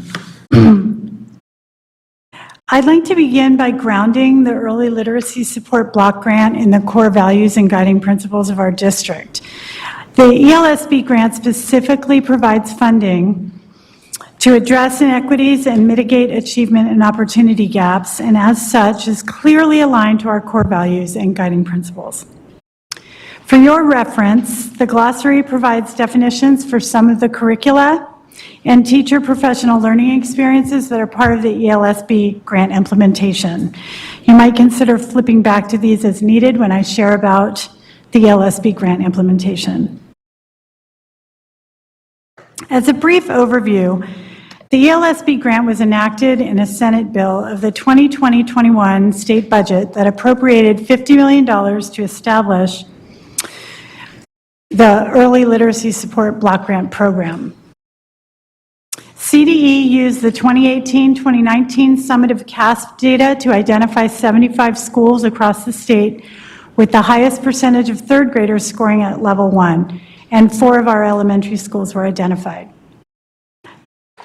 The goal of the ELSB grant is to develop literacy instruction and support programs from TK through 3, ultimately resulting in improved student outcomes. Consistent with our district's core values, guiding principles, and focus on developing a multi-tiered system of supports, the ELSB grant provides opportunity for our ELSB schools to strengthen Tier 1 instruction by building a structured literacy approach based on the science of reading in the early grades. So what is the science of reading? The science of reading is not new. In fact, it is a decades-long consensus in the research literature about what matters and what works in literacy instruction. Hollis Scarborough, who is a leading literacy researcher, designed this visual metaphor to depict the components of a fully developed approach to reading instruction. So the science of reading is a convergence of evidence that the many strands pictured here in the rope are needed in order to develop a skilled reader. Structured literacy instruction is drawn from the science of reading and is a systematic, cumulative, explicit, and diagnostic approach to teaching early literacy. It's systematic and cumulative because the lessons are organized logically. They begin with the easiest concepts and build towards the more difficult. It's cumulative because each of the lessons in a structured literacy approach builds on previously learned concepts. Teaching is explicit because it's direct, intentional, multisensory, and interactive.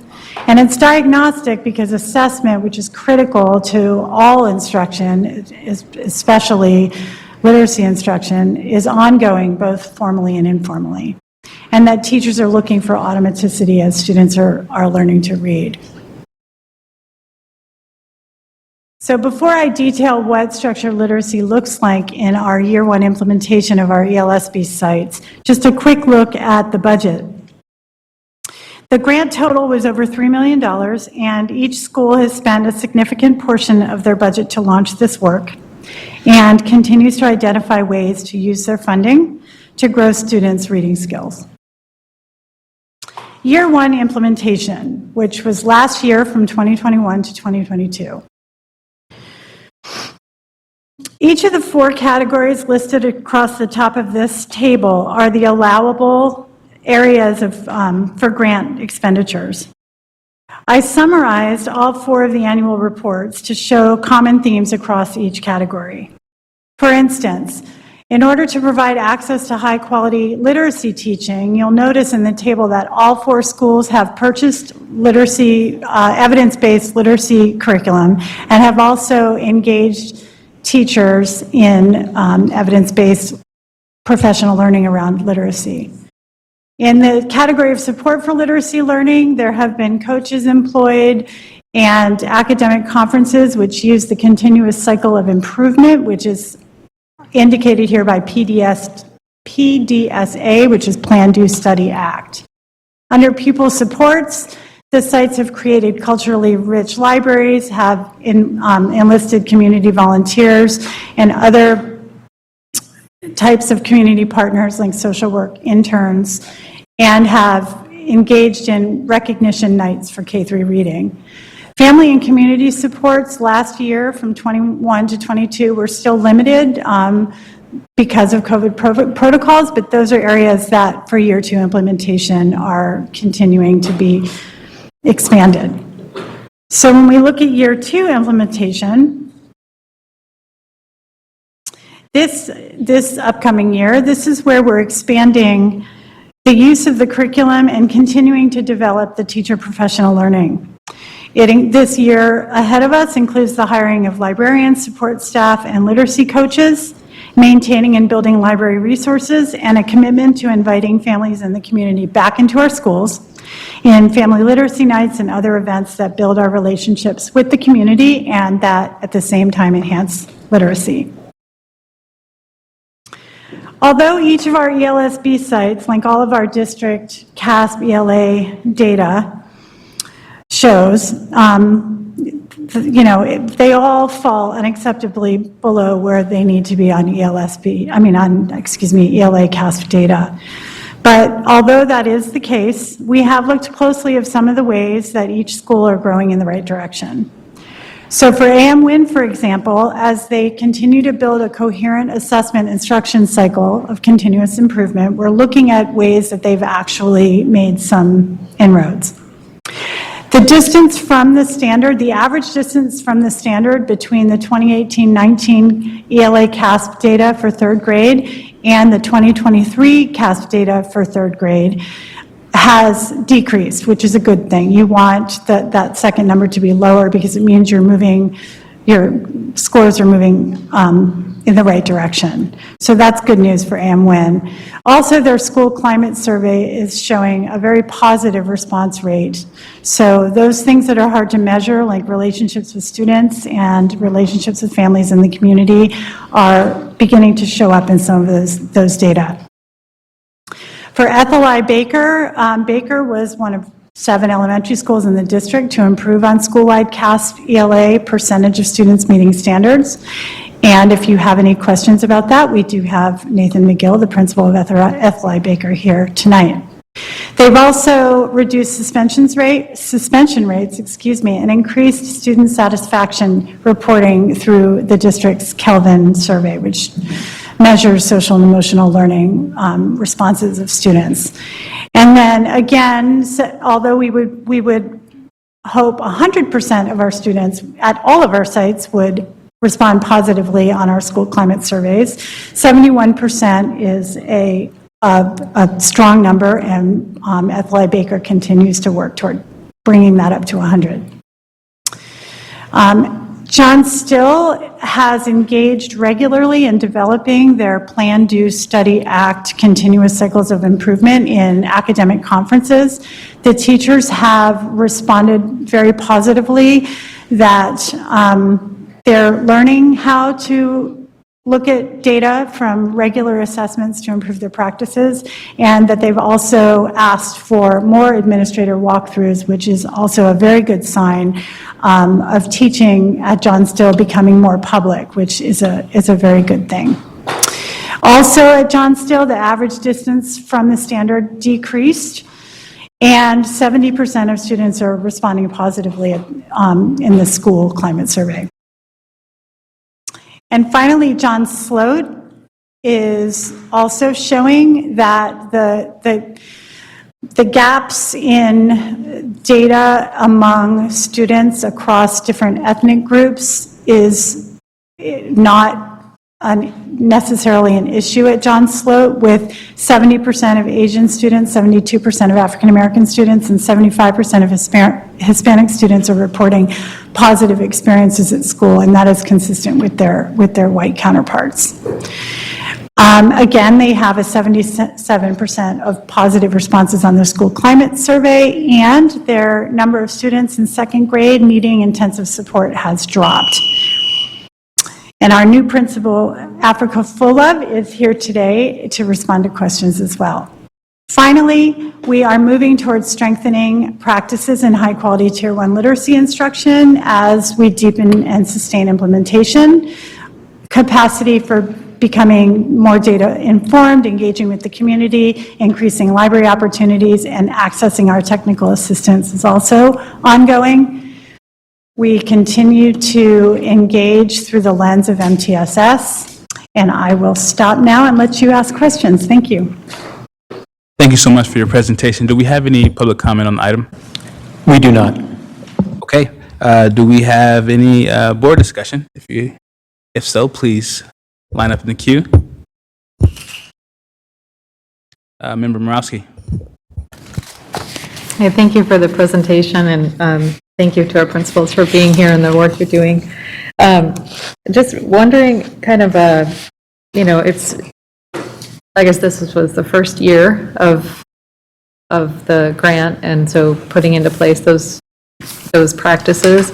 But is this something that will take like the whole grant cycle? It's just, I feel like it's always really hard to move these numbers, right? That they seem very sticky. So just wondering about, is it like a several year process of developing that instructional model or this structured literacy approach, or are there other things going on that are just are outside of like what the school can control, or how do you see that? I'm very fascinated by this science-based approach to reading and just making sure we can do that. So when you say the numbers are sticky, like it's not going that fast? Well, it's just hard to, it just seems like they're always hard to move.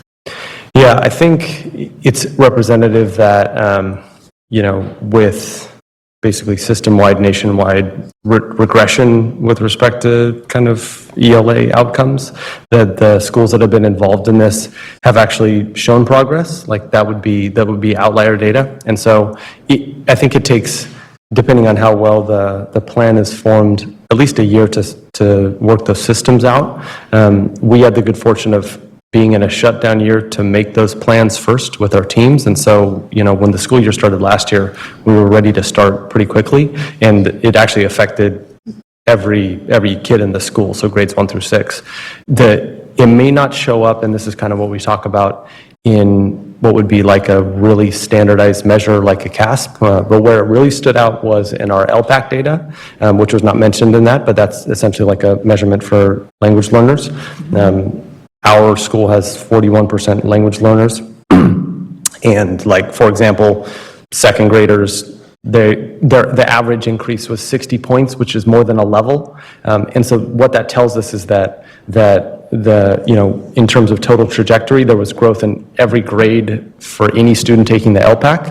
And if you can say that your English language learners are growing, it's, not too crazy to extrapolate that all students will be growing.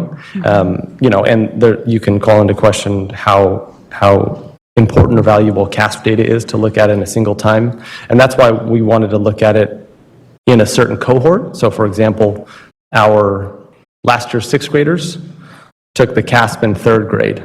That group of students improved over shutdown and over COVID and all of that, and they were involved in what we put in place. And I think a single cohort of students improving over that time is something that's like scalable and repeatable. Does that make sense? Because Yeah. basically everybody else went backwards. Yeah, well, that's a really good point. And I think, just the impact of COVID overall, I mean, to see the data. And it's like, I feel like it's so hard to even have a baseline anymore, knowing, what we would expect from pre-COVID through COVID to now. In line with Shannon's presentation, like the science of reading it's as systematic, and it's also consistent, and it really needs to be every day and explicit. And so without that, on distance learning, like there was none of that. And so we believe in it. Well, one, of course, we believe it's like repeatable and scalable for all schools, but for students to have just a single year of that, especially 5th and 6th grade students who tend to be not so motivated to learn how to read if they're not reading yet, we think it's pretty representative of something that could be a huge change for the kids.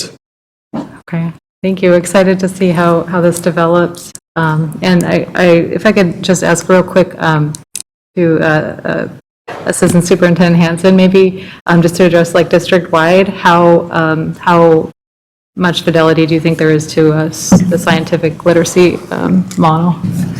Well, I would love to answer that question, but Shannon. Oh, sorry. It's okay. I'm happy to answer it, but I'd love for Shannon to come up and answer that because this is her area of expertise, and we are very excited to bring her on this year to be able to address this. So I'll defer to her for now. Okay, thanks.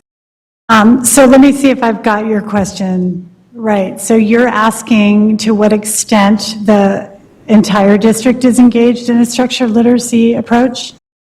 Is that correct? Yeah, to what extent is the district, like district-wide, and engage in, I guess is that the science-based literacy approach, that's structured literacy, same thing? Yes, okay, that's my question, yes, thank you. Okay, so I'd like to just start by saying that although the science of reading is not new, like I said earlier, that it's basically drawn from a consensus of literature, not only about the best practices for developing readers, but it's also about how the brain works when kids are learning, or anyone is learning how to read, that basically reading is very complex, that it is not something that the brain is naturally wired to do, and that engaging in an approach to reading that actually follows the science of reading is sort of like rewiring the brain.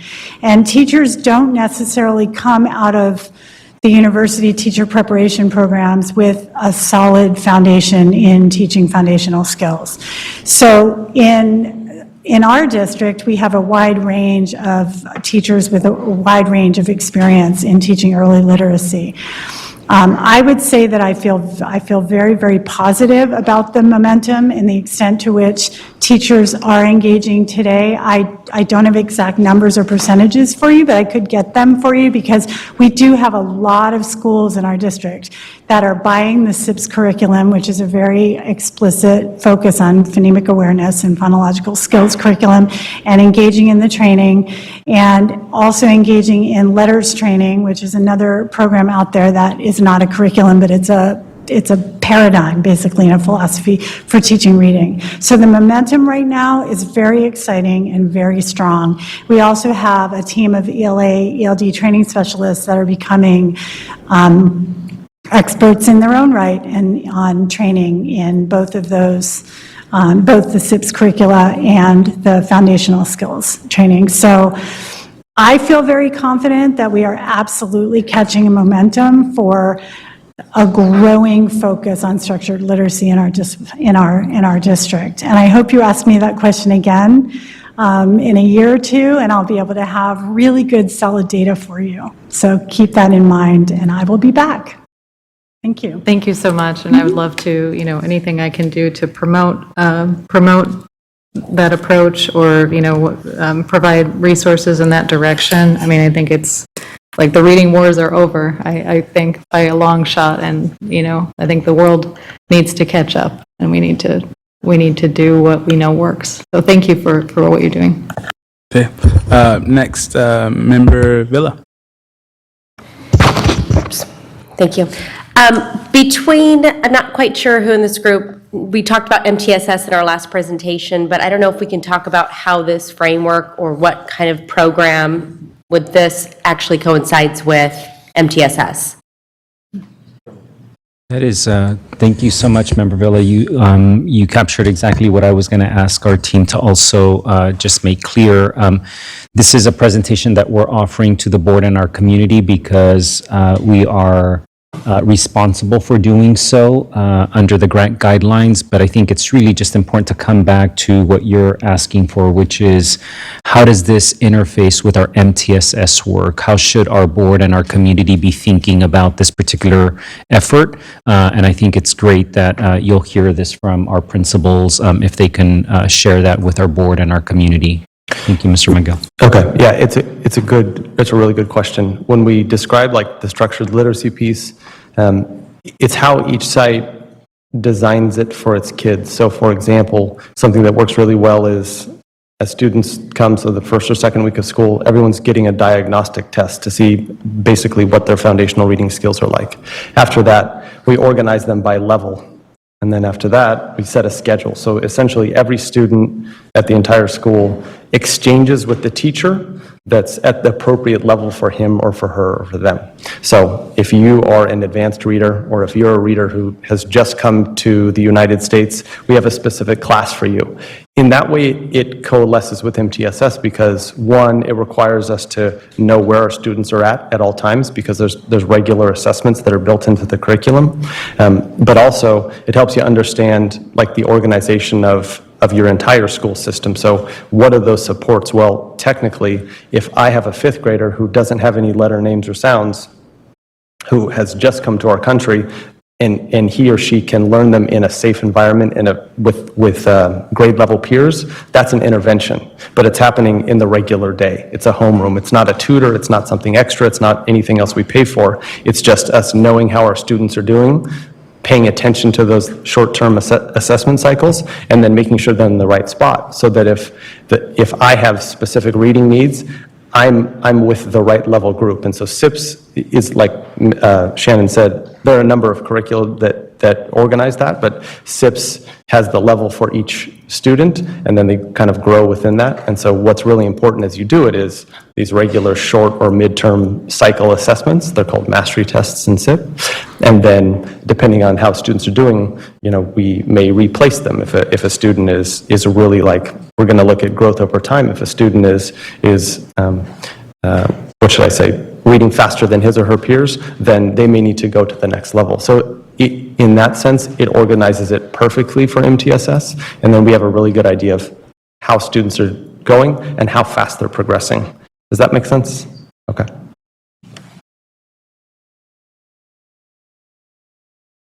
Thank you for that. And I would just like to say, this is great. And Principal Fullove, I will be stopping by to see this in action. Your school is walking distance from my house. So this was only an informational item. We're going to move on to our next item, which is item 8.6, Sacramento City Unified Leadership Program. Dr. McCarn.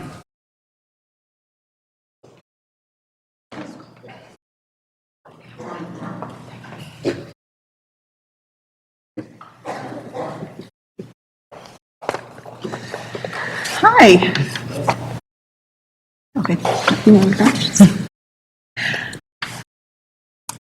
Good evening, board members. I'm Tiffany Smith-Simmons, and I have the great pleasure this evening to share with you about a brand-new program in our district, the Sacramento City Unified Leadership Program, or known as SCOPE. Next slide. Oh, I have it. So here are a list of acronyms that I will refer to this evening: SCOPE and NASSP, the National Association of Secondary Principals. Okay, next slide. Next slide. What is SCOPE? SCOPE is a partnership between the Sacramento City Unified School District, Sacramento County Office of Education, and National University. Our participants will clear their administrative credential through this process. Why? So we have recent data as earlier in February that shares that we have an alarming rate of principals that plan to leave the profession. It says 4 out of 10 principals surveyed expected to leave the profession in the next 3 years for a number of reasons, the least of which is the recent pandemic and political tensions on campuses. So the impact of our SCOPE program is going to impact student achievement, impact teacher satisfaction and retention, and also overall improve our school culture. So in January, we began our recruitment for SCOPE. We held informational meetings where we had just under 100 people attend. Ms. Fuller was one, and we had 20 applicants.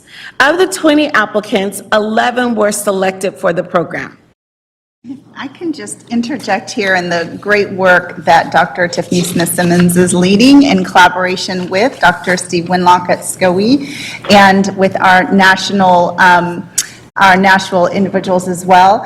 The impact and how this program began with obviously seeing the need. We know the need, we have the data, we have seen it, but being able to go to our school campuses, which is where this program idea even originated, specifically actually at one of our elementary schools, and the need. And so what you will hear more about and see the fruits of is pretty impactful, and as we have recently learned, being used as a model in other places.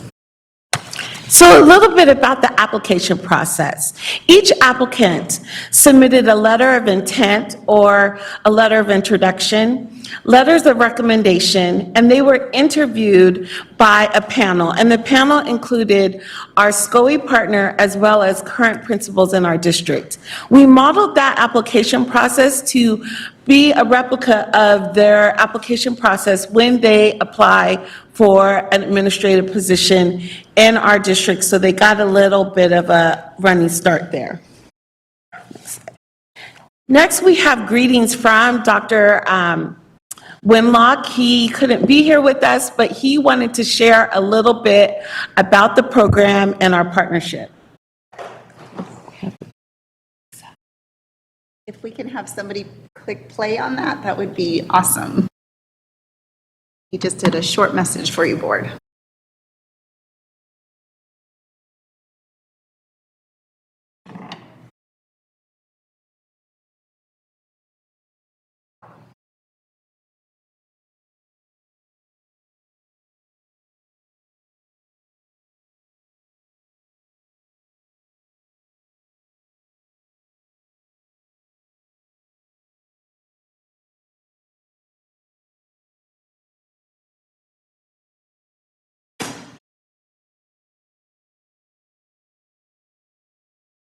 We can also just share that what he shared was a thanks to the board for your leadership and support of programs like this pipeline that we are working to build.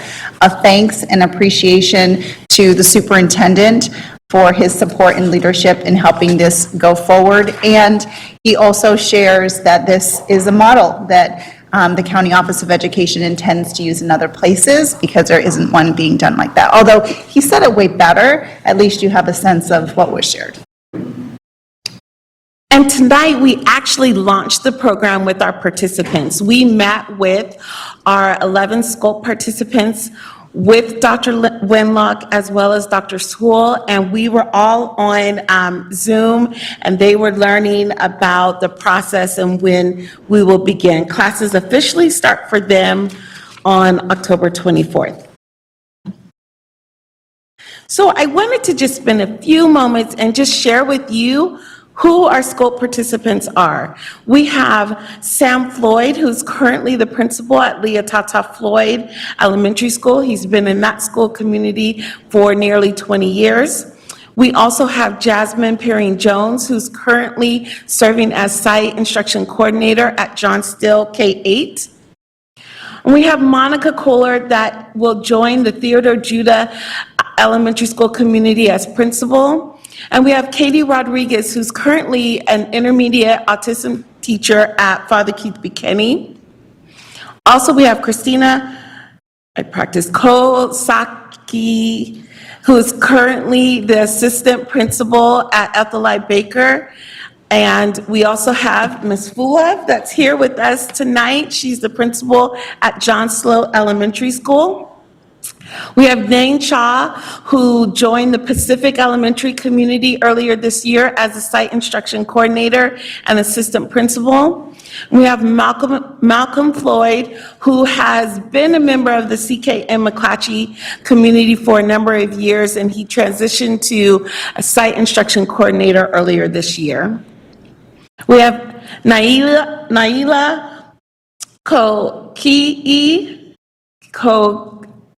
Kai, currently the coordinator of student support health services, and she continues her role in that division. We also have Sarah Munn, who is a teacher at Luther Burbank.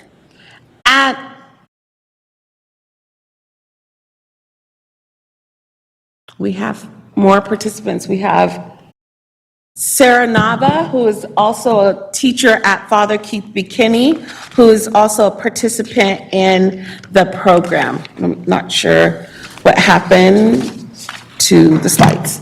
But I just wanted to share with you just really the excitement. We are truly growing our own leaders in our district with these fabulous community members that stepped up to the challenge of leadership either at a site or in a department. So thank you very much. Thank you guys so much. Do we have any public comment on the item? There is none. Seeing that there's none, we'll open up to board comment.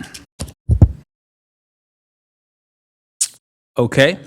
Oh, Member Wu. Thank you. Is there a commitment on their part? Yes, that's a great question, Board Member Wu. There is a commitment. The program is 3 years. 1 year as a student at National University, 2 years clearing their credential with SCOE, and then a 4-year commitment beyond that. So they will be with us for 7 years in this program after they complete the program. Acting President Rhodes, I just want to reiterate something that, and again, I wish that we had been able to view the video, but I had the opportunity to attend with you, actually, Acting President Rhodes, the Teacher of the Year banquet at the local hotel here. And I approached Dr. Winlock just thinking that it was important for me to thank SCOE for their support of this program.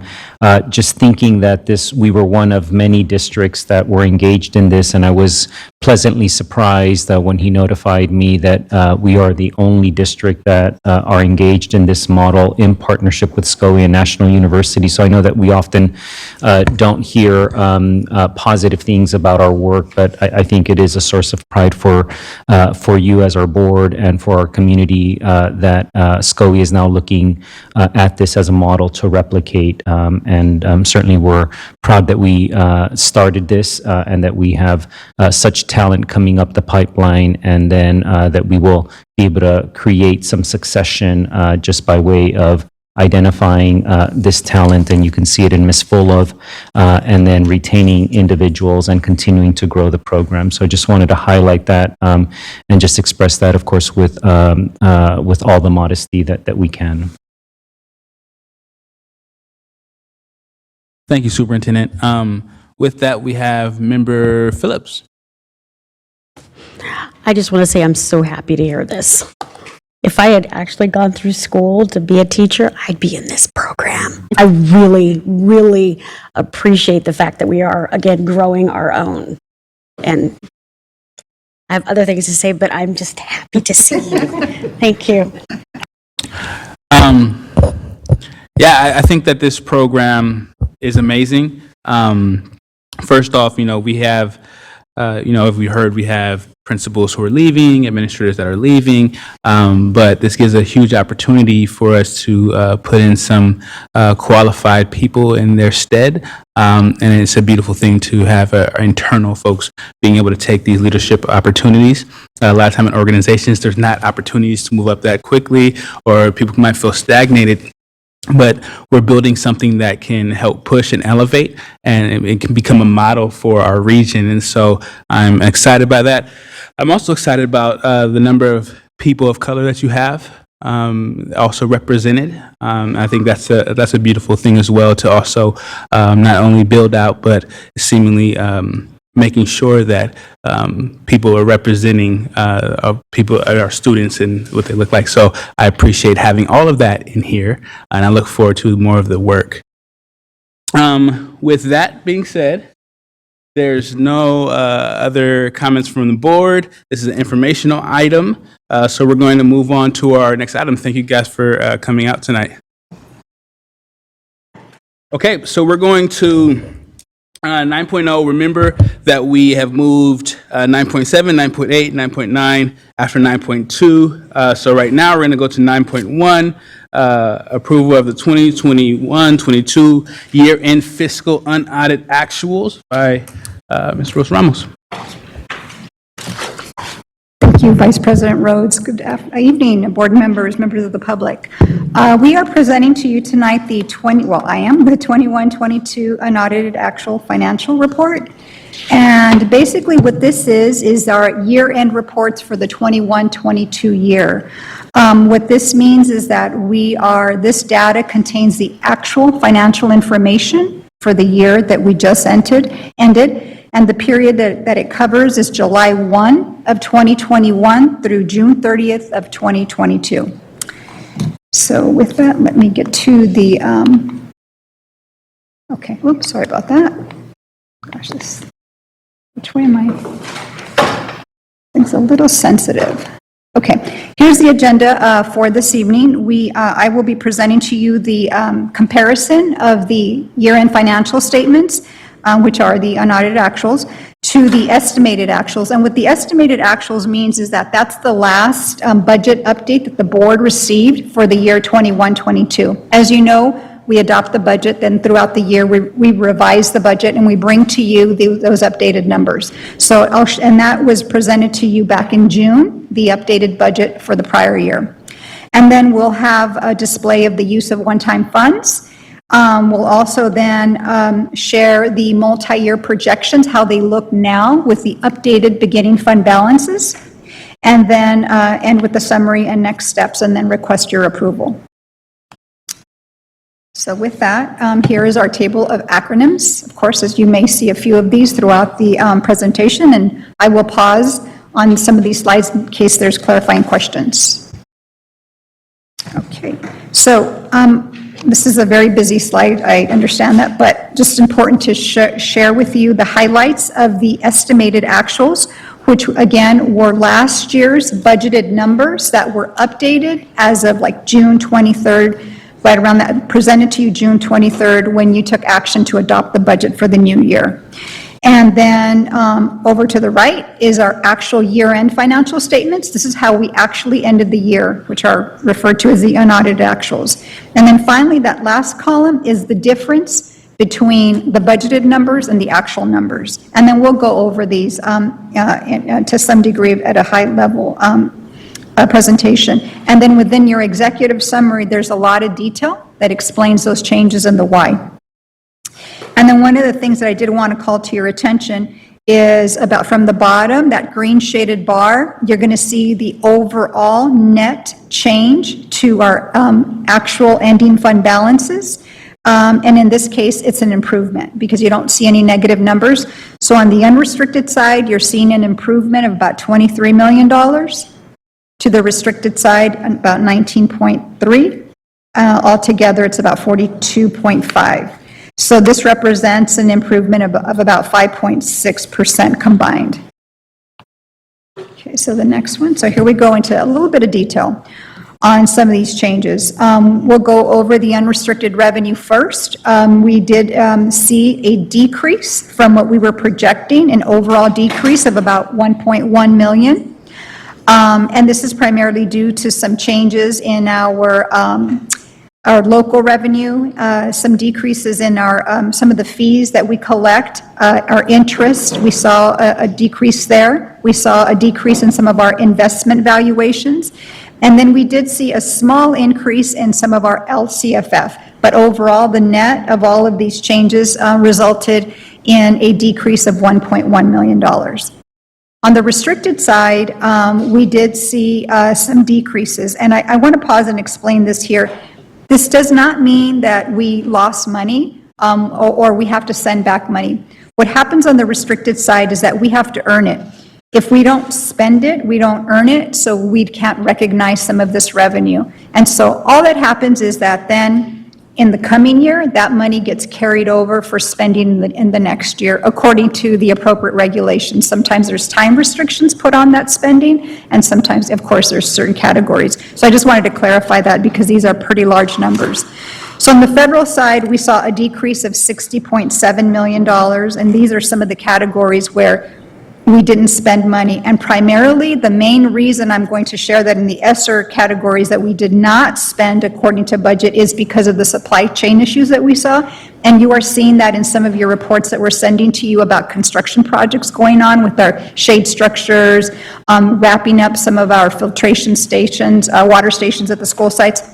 We were just in the supply chain for a long time, and they're finally starting to get here, and we're finally starting to get our contractors in line to put those in place. So we're allowed to carry over those funds, and those construction projects will still continue. So I just wanted to make sure that, everyone was clear on that. And then, of course, there was some underspending in our title programs and our special ed. And then as far as restricted state revenue is concerned, we also did see a decrease in spending in that category. And these are all listed here. There's a few of them listed here, and there's far more in the executive summary as well. And so what'll happen again in the new year, these will be carried over, and these will be budgeted for spending in that new year. Okay, next slide. These are our expenditures, our unrestricted expenses. Overall, on the unrestricted side, we did see a decrease in spending from our estimated actuals of about 16.4 million. And the different categories are salaries and supplies, and I'll just go over those briefly for you. On the certificated side, we did see a decrease from what we budgeted of about $2.2 million, and this was due to one-time savings in some vacancies and in some of our extra duty temporary salaries, like for additional duties beyond the workday for tutoring. It's an estimate of what we think we're going to use, and it just doesn't, and at times it doesn't all, fully get utilized. And on the classified side, we also saw a decrease, but this is not due just to not using these funds. What occurred here is that as we were using our ESSER funds and projecting how much we were going to spend, especially by way of those salaries and those one-time stipends, those are estimates, and as those were being paid out, we realized that we did have a little bit of savings, and so every time we had a savings amount in our stipends, we were able to funnel in additional appropriate stipends that were allowable.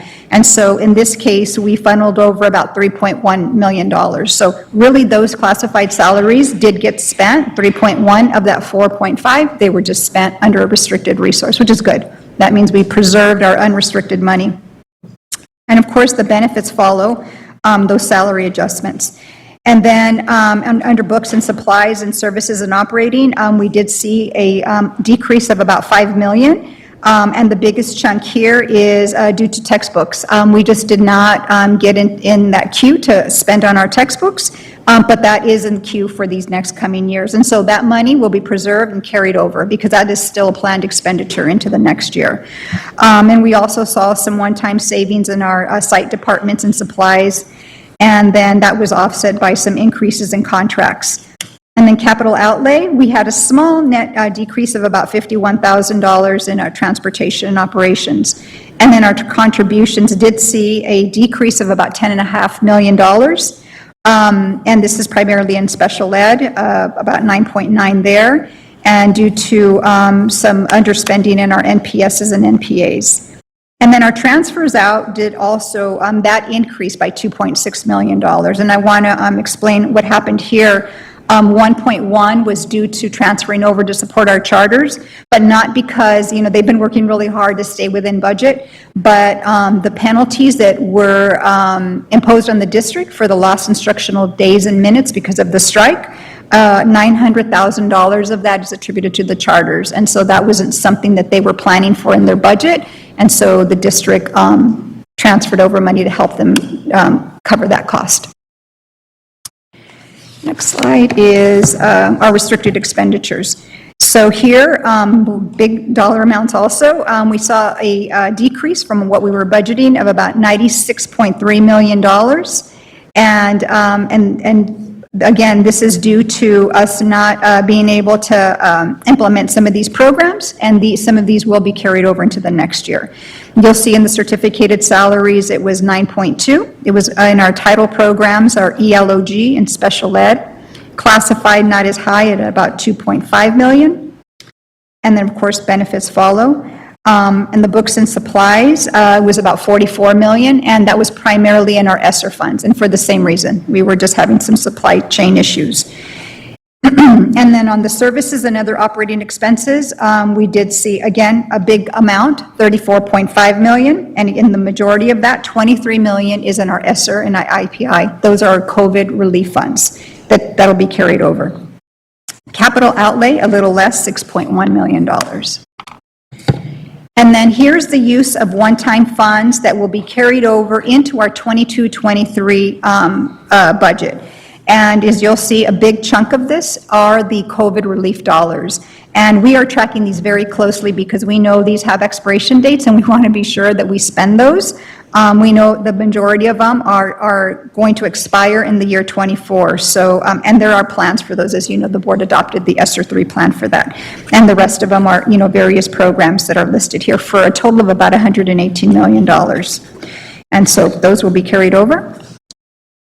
And then our next slide is, again, just resharing the ending balances, that how we ended the year in 21-22 is that pink shaded bar there, because that's going to set our beginning balance for the next year. And so the numbers are for unrestricted, 65 million, restricted 44, and combined 109. However, this is before we take our 2% required for economic uncertainties, before we take out our restricted programs for 44 million. And then this is also before other assignments and our unappropriated balances. It is remaining. So I will go to the next slide here. And here's the impact on our multi-year projections. So we shaded in, or not shaded necessarily, our beginning balance, that's over in the first, a 45-day budget revise. You'll see that outlined in red. That is our new beginning fund balance. So I'm just going to summarize this, because I know it's a lot of numbers here. In that blue box, that's what's important, we need to pay attention to. As you'll see, we're still projecting a surplus in that third year, which is very positive, because we had been in prior years projecting deficits. So we're staying the course. However, it is being depleted over time, and that's just because our expenses, the rate of their growth outpaces the rate of the growth in our revenue. And so we'll have to keep an eye on that. And then here, you'll also see the board committed $41 million at budget adoption. You'll see that under the 45 budget revise, and along with the other assignments. So that will remain. And then we get to our summary. So in summary, we did have some one-time savings that helped improve our ending fund balances, and we are projecting surpluses in all 3 years out. And now what the district is working on is revising the 22-23 budget to include all the carryovers, update the unrestricted and restricted budgets, and then we have to update, of course, our cash flows. We know we have some updated commitments from the board that we need to build in that have been shared with us. And we also know we need to build in all of the new items from the governor's budget that were shared with you at the 45-day revise. There was no action taken, it was just informational, because we still have to develop those plans to share with you for the art, music, and instructional materials block grant, the learning recovery block grant, and of course the ELOP program. And so we are very busy working behind the scenes to try to put all that together for you and start to share that with you incrementally. So I know a lot of information there, but again, basically this is not a budget presentation. It's simply a presentation of how we ended the year in 21-22. Okay, so, and that pretty much concludes that presentation. I'll turn it over for questions. Thank you very much. Do we have any public comment on this item?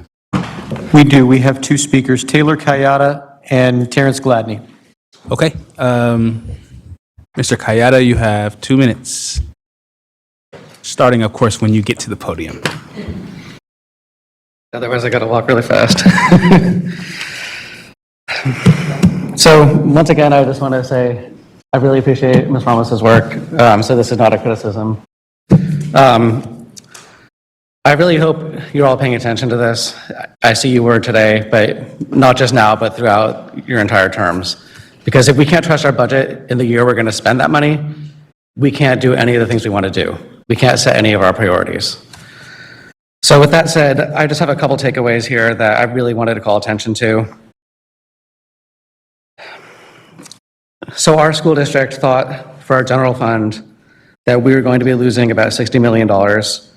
Turns out we only lost about $16 million, and we know in the future that's not as bad as it looks. Just to show, that's a $42 million variance. And there's a giant caveat there, which is that it would have been actually a lot better had we not had that penalty for the loss of instructional days. I also would take one criticism to Ms. Ramos. The way she presented this was it wasn't the strike that caused the loss of that money that we had to factor in. It was the fact that this administration and this board didn't prioritize making sure that those days would get made up for. Yes, of course, the strike caused that, but we could have fixed that and we didn't. It's sad. A side note for anyone who's on the policy side, I don't understand why that money is going to the state. That should be returned to the community because we all suffered from that. And instead, now it's just going to go to Gavin Newsom's budget. That's a side note. Another thing, we show a variance of almost $10 million that we didn't spend in special ed that we thought we were going to spend. Two things that bothers me about is why didn't we spend that money? It's not that the kids didn't need the services. Were they not given services? I've said before, yes, they weren't given services. How much of that are we going to lose in the future because these kids didn't get their services and they're going to sue us and they're going to come here into closed session and there's going to be settlements? All this has long-term impacts beyond just the fact that these kids didn't get the education they needed. On a final note, with my 2 seconds, before you all said that you were going to talk about the reserve for economic uncertainty that was mentioned at the last minute, where's that conversation? Thank you. Thank you, Mr. Kayada. Mr. Gladney, you also have 2 minutes. Of course, once you reach, no, you don't. Take your time, man. Take your time. I need to stretch my legs anyway. Thank you, Taylor, for highlighting some of the same issues that I have as far as the discrepancies or the deltas in what we project and what we actually spend. I would ask on behalf of myself and other members of the community that each budget presentation show basically the trend. You know, we can look at the year and what it is, but we need to see the trends of what we have done in the past to see, are we improving? Is the delta this year between budgeted and actuals the same? Is it shrinking? Are we getting better at budgeting? Or are we continuing the same mistakes that we've done that have led to so many discussions about cuts that don't affect most people here? They affect our kids, they affect our parents, and wondering, are they going to have services? We talk about adult education and will we supplement it? But those are the adults that this district has failed to serve when they were children. So it really isn't supplemental, it's us trying to hopefully make things right and again acknowledge our mistakes. I was in a space recently with a bunch of people that represent this office or this building, this glass palace that is so far away from our kids, that's full of adults. It probably is the cleanest, most tidiest, most well-kept building in our district, but again, does not serve kids. And the conversation was about how complex the budget is. If I look back to the attendance and the ELSB presentation, if I see that a school is celebrating or acknowledging that 75% of their students say that they have a positive climate, I'm looking at 25% say that they don't, and then I don't have to do that much work to crosswalk it with our chronic absenteeism. So this can be as complex as we want. We can say a lot of acronyms and again, alphabet soup, but if a parent can see where their student is representing these numbers, if those restricted funds, we can say they're so complex and they can only be spent on certain things. Where's the list of the certain things that show where their children can exist in that money? Where's the list that shows, this can support sports, this can support athletics, extracurriculars, make it presentable and approachable, and we probably won't have that many empty seats in this building. Thank you. Thank you, Mr. Gladdy. So we're going to open this up to board discussion.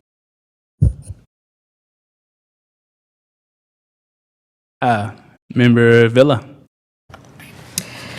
I agree, this obviously budget, that's not what my profession is, that is yours. So I appreciate you taking the time to do that. I also want to note that in this budget and how our numbers work, and I know, Member Borowski, I believe has said this before, some of these things are out of our control. So we really have to kind of keep that into perspective when we're looking at these numbers. Yes, we do have these changes in our budgets, but a lot of these things, is that correct, Rose, that these things are out of our control? The supply, there's different things and things that we cannot spend money on due to certain restrictions. So it's important that our community understands that this number right now, they were fluid. I mean, everything is moving. These are big changes that we've had in the past. But also, I'll go from a different perspective. Are these numbers also reflecting the higher enrollment? No. These numbers also reflect, as you may recall, these are for 21-22. Okay. And for the last 2 years, we've seen some significant enrollment declines. Okay. So we do, it is, again, great news that we do have a surplus. Things are still positive. This board is committed to doing the work for our students, for our school sites, as we're seeing across our district. Our ESSER funds right now have been put to work this summer. I'm really, those kind of expenses are where we're putting our money for our students in our community. The framework that we're building, I know that we see some decreases in funds, but there are, so many things that this money is doing good work for our community and our school sites. And obviously as Member Rhodes had said as well, we do see our deficits, but we do see the good work that's being done. So I know that was kind of all over the place, but I hope I appreciate the work that's being done. And I know, like I said, there are things that are out of our control, but these dollars are being put to good use. And this board has worked to ensure that we're working with our teams to get that money back to our school sites and to our students. Okay. Going once, going twice. Okay.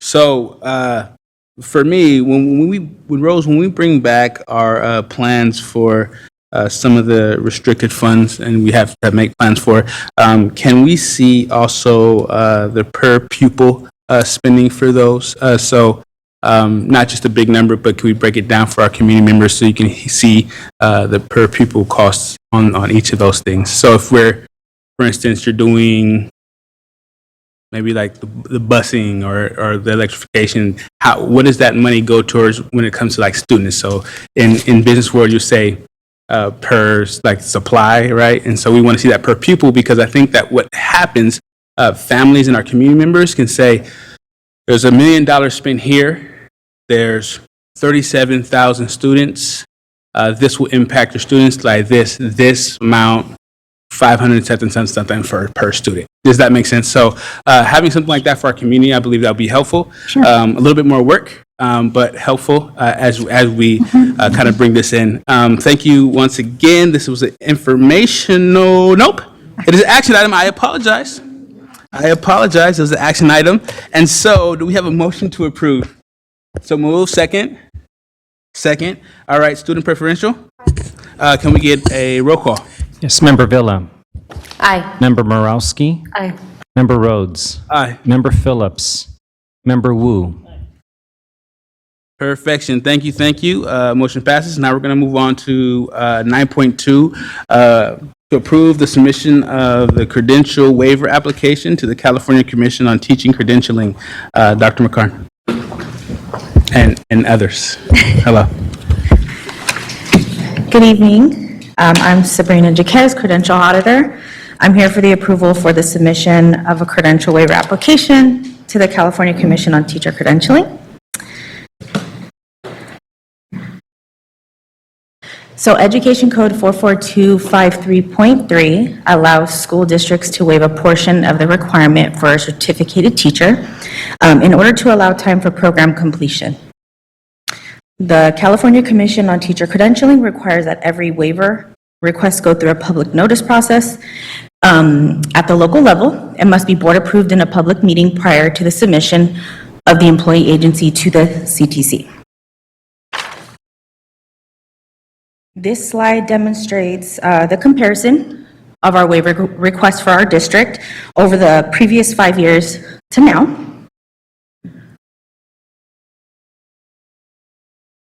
And this evening, the waiver being requested for the following ROTC teacher, as they complete their clear credential requirements, which will include specially designed academic instruction delivered in English to English learners authorization. It is Lance Bautista, designated subjects and special subjects in ROTC at Hiram Johnson High School. Specially designed academic instruction delivered in English to English learners is the area being requested in the waiver this evening. This waiver will enable the teacher the opportunity to complete the requirements set forth by the CTC and to remain in their position to continue to work with their students. Staff recommends approving this waiver request. Thank you very much. Do we have any public comment on this item? We do have Terrence Gladney signed up for this one. Okay, Mr. Gladney.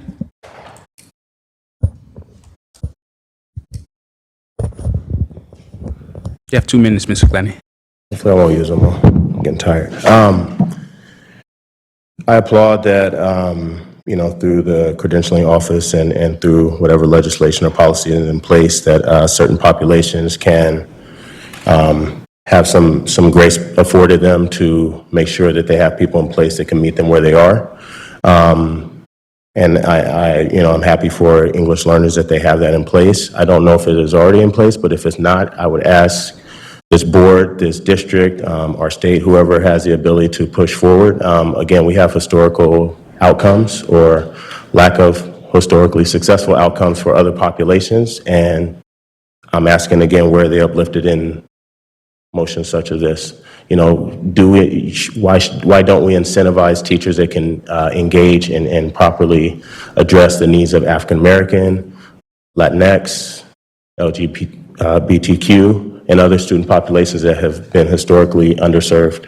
I think that should be our priority, our focus, because if we're not doing that, then we can't say we're trying to create equitable outcomes, because we keep seeing the same outcomes. So we're focused on improvement, and we're acknowledging that we're broken, we can't keep, trying to put Neosporin and little Band-Aids on it. We really have to do some surgery. So that's up to you guys. You guys are engaged in policy, and you guys, shake hands and rub elbows. I see everybody's social media. I follow you guys in all the spaces. So, let's have those conversations and let's have them actually mean something and affect some better outcomes. Thank you, Mr. Gladney. Open up to my colleagues.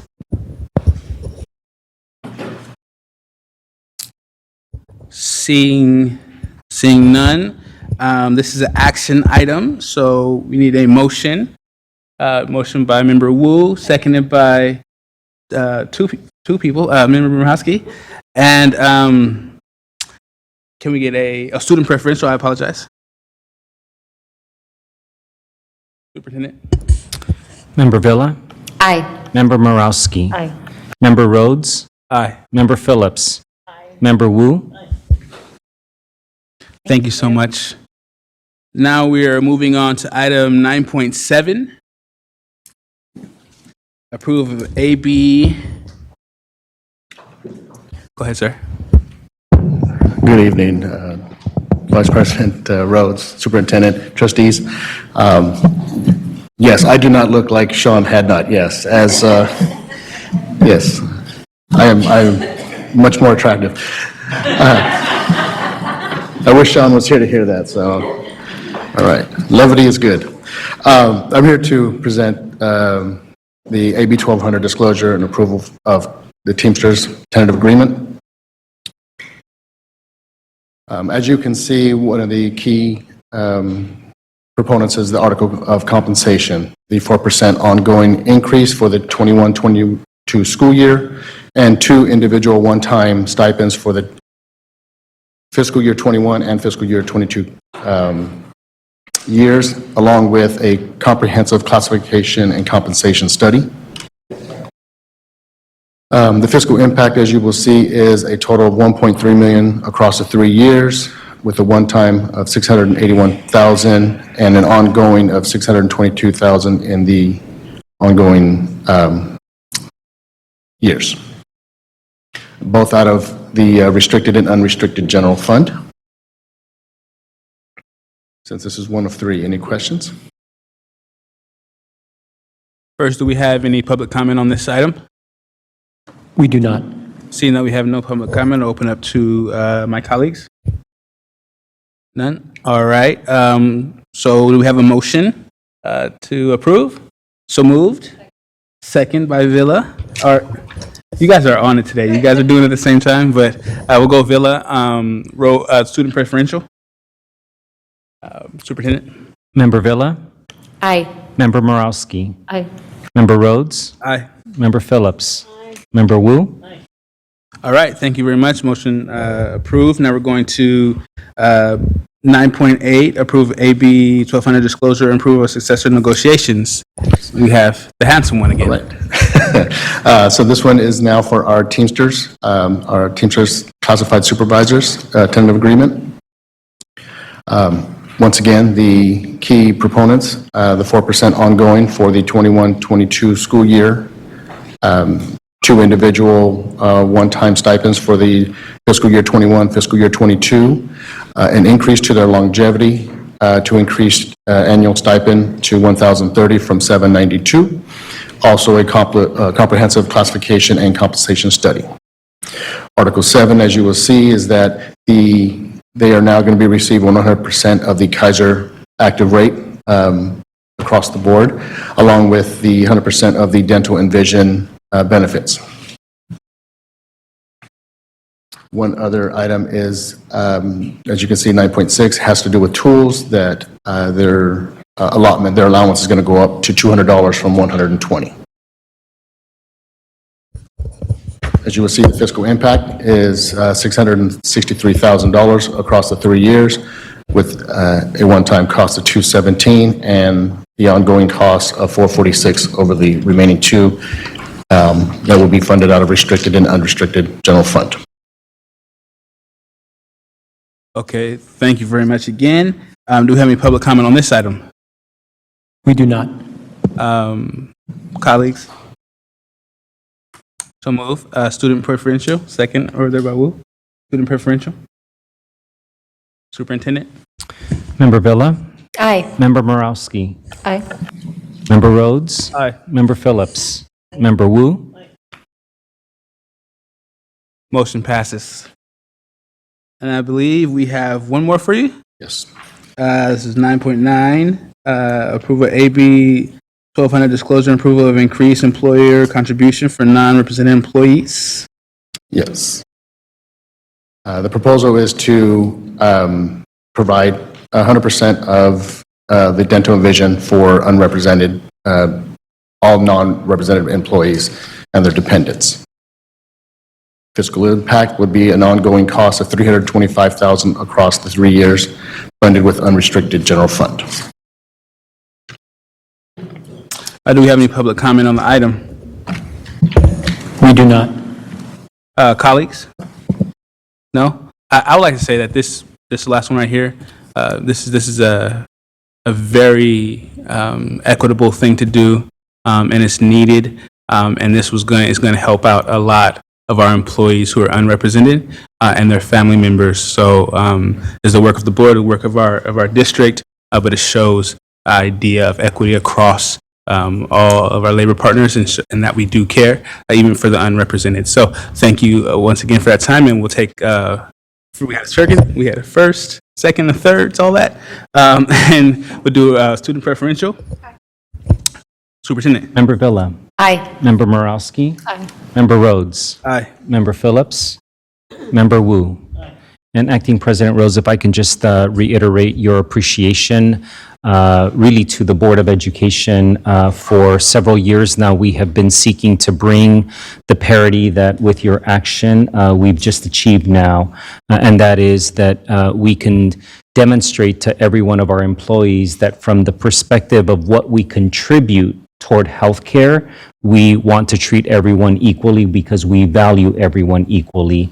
And the idea that everyone has access to the same general health care coverage, I think sends that strong signal to every one of our employees. So I just want to really say thank you to the board for your commitment to bring this parity. It's taken several years, as you know, and also with the exception of some reopeners among some of our labor partners, I also just want to make sure that the board and our community also understands that our contracts are now closed. We're not operating on any expired contracts, and that also is something that I think we ought to feel good about as well. 100%, I concur. Now, thank you for your time, sir, and your presentation. Have a good evening. Now we're going to bump back up to 9.3, first reading of revised board policy 5141.21. Good evening, members of the board. Superintendent Aguilar, Victoria Flores, serving as your Executive Director of Student Support and Health Services, here to provide this first reading of Board Policy 5141.21, administering medication and monitoring health conditions. So this was last revised around December 2019, and these updates are consistent with the new California School Board Association language, specifically two provisions. Provision of another emergency medication called naloxone hydrochloride. Oftentimes you might know it the brand name Narcan. And then requirements around student medicinal cannabis use. This is really grounded in ensuring that our school communities have ready access to emergency medications or equipment. This is similar to having the AED machines that you might see out there in the lobby or at your schools, EpiPens at schools in the case of a severe allergic reaction, stop the bleed kits in the case of some kind of, emergency. And so just adding one more, as well as ensuring our students have may access medications during the school day as indicated by their medical provider, similar to the wide range of medications currently provided to students throughout the school day. We have varied medical conditions, and our students get lots of care. So specifically about the naloxone program, the board policy simply says that we will make available naloxone hydrochloride to provide emergency medical aid to any person suffering from or reasonably believed to be suffering from an opioid overdose. The California Department of Healthcare has been a good friend to us, and they have a naloxone distribution project that provides free naloxone to schools in order to prevent opioid overdose-related deaths. Naloxone works by blocking that opioid receptor sites, reversing that toxic effects of the overdose. If you're familiar with this, it's almost looks magical what happens. It has a few known adverse effects and no potential for abuse.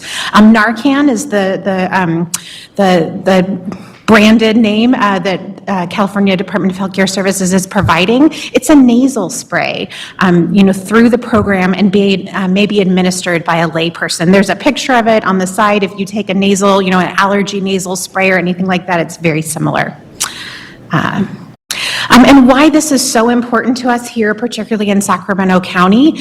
In 2021, Sacramento County experienced 174 opioid deaths. These are deaths that were preventable had someone had Narcan available, and 520 opioid-related ER visits. We know that as individuals cope with the multiple traumas, of the pandemic, we have seen substance abuse in general increase. An opioid overdose does not discriminate. It can impact family, friends, neighbors, coworkers, colleagues, the students that we serve. And so with the passing of this board policy, SCUSD will be distributing naloxone or Narcan to every school site with training available to all of our staff.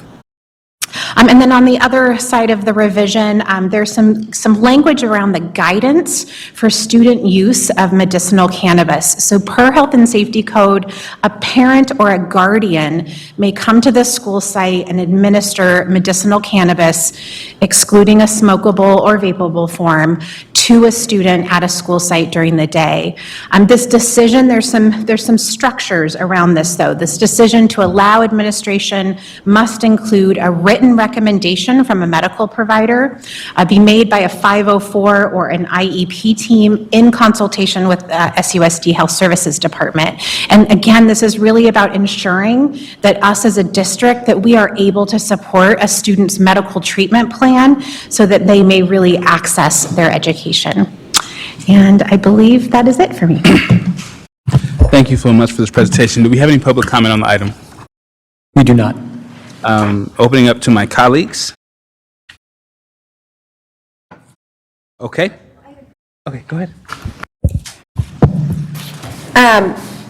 Just a quick question on our school sites, for administering, EpiPens, all of these different equipment that we have at school sites. Obviously last year was, it's been a hard couple of years. How are we getting our school sites now up to speed and making sure that every school site has these services offered to them, and also we're making sure that our staff are trained and up to date with those kind of procedures? Yeah, that's a really great question. So, pre-pandemic, that was something that health services, our school nurses really helped to do at all of their school sites, providing that training. It's part of our annual notices as well. We're fortunate enough right now to have health aides in all of our school sites as well, so they've really helped us reinforce making sure that our AED machines are checked regularly, batteries are good. Worst thing you could do is need it and it's not functional, right? Making sure that our EpiPens are, current and not expired, pulling those expired ones and restocking. And so we have Narcan, ready to go and stocked. And so this is just part of our every school year practice. But you're right, there was some making sure that we were ready because things had been sitting for, a year plus. And one more quick question. So is this something that we do annually or quarterly? Pretty much annually. So our EpiPens, have an expiration date that we follow. And so about annually, we pull those. Same with like any other medication that families may leave behind. We try to get it back to them, but we make sure that we dispose of those properly. So this is just one of those sort of quiet things that happens in the background, making sure that we are, keeping everyone on our campus. I will say not just students, but staff and volunteers and contractors safe and have this accessible emergency, equipment or medication. Okay, one last question, I apologize. Is everybody on the school site trained to the location and able to administer? It's not Yes. just an office, okay. Correct, yeah, so that's something that we'll do at staff meetings. We reiterate with oftentimes like campus safety teams, office teams, administrators. I'm looking for those volunteers, or if a classroom has a student with a significant health need, maybe a significant allergy, we make sure everyone in there is trained, sometimes even students. Next, we'll have Board Member Wu, then Board Member Phillips. Thank you. Does the county of Sacramento, have they differentiated between age of the 174 opioid deaths? I'd have to look into that and see if they disaggregated that. I could get back with you on that. Yes, okay.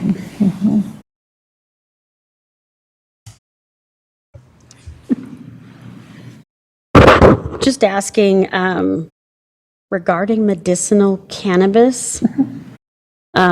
This is a child who needs medicinal cannabis administered at school. Parent or guardian comes to school and administers that. Yeah, this provision would allow for that. So before updating this board policy, there wasn't even an allowance for that. And so this would now allow, should a parent or a guardian need to, hopefully we can time these things where a student might be able to take that, but we do have students who need medication at lunchtime, most frequently diabetes. Right. And this would allow them that option. Okay. I'm a little concerned about it, but I understand if it's a doctor approves it, but is it a doctor or is it a real doctor? That's my concern, because you can get a medicinal card for cannabis from a lot of people who, profess to be doctors. So, are we doing a kind of a critical triple check on it?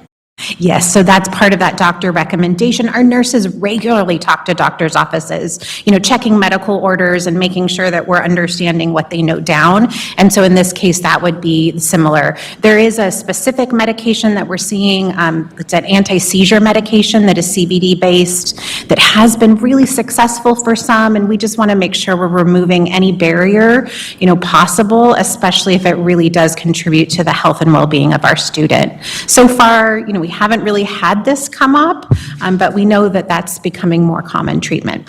Okay, and then about the Narcan, naloxone, whatever it's called, the Narcan, just to be clear for folks who are out there, if you're accidentally administered Narcan and you're not having an opioid crisis, that's not going to hurt you at all, correct? Correct. Okay.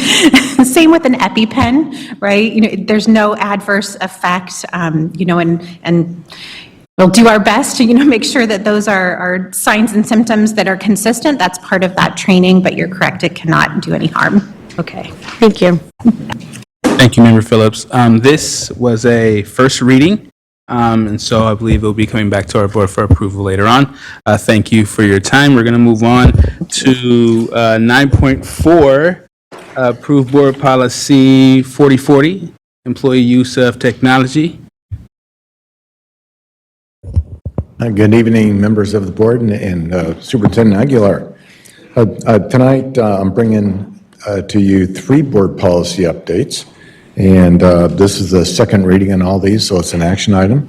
The first board policy is 4040, the employee use of technology.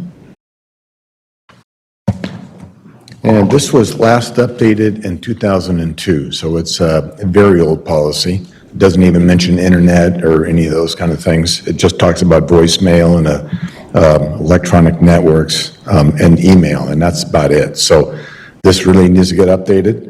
The last time the school board, the California School Boards Association updated this was in 2015. And there's been some changes since then, so we've added those changes in. It also adds updates to technology as a resource to support student learning and instructional programs, and it also adds how technology can enhance staff performance.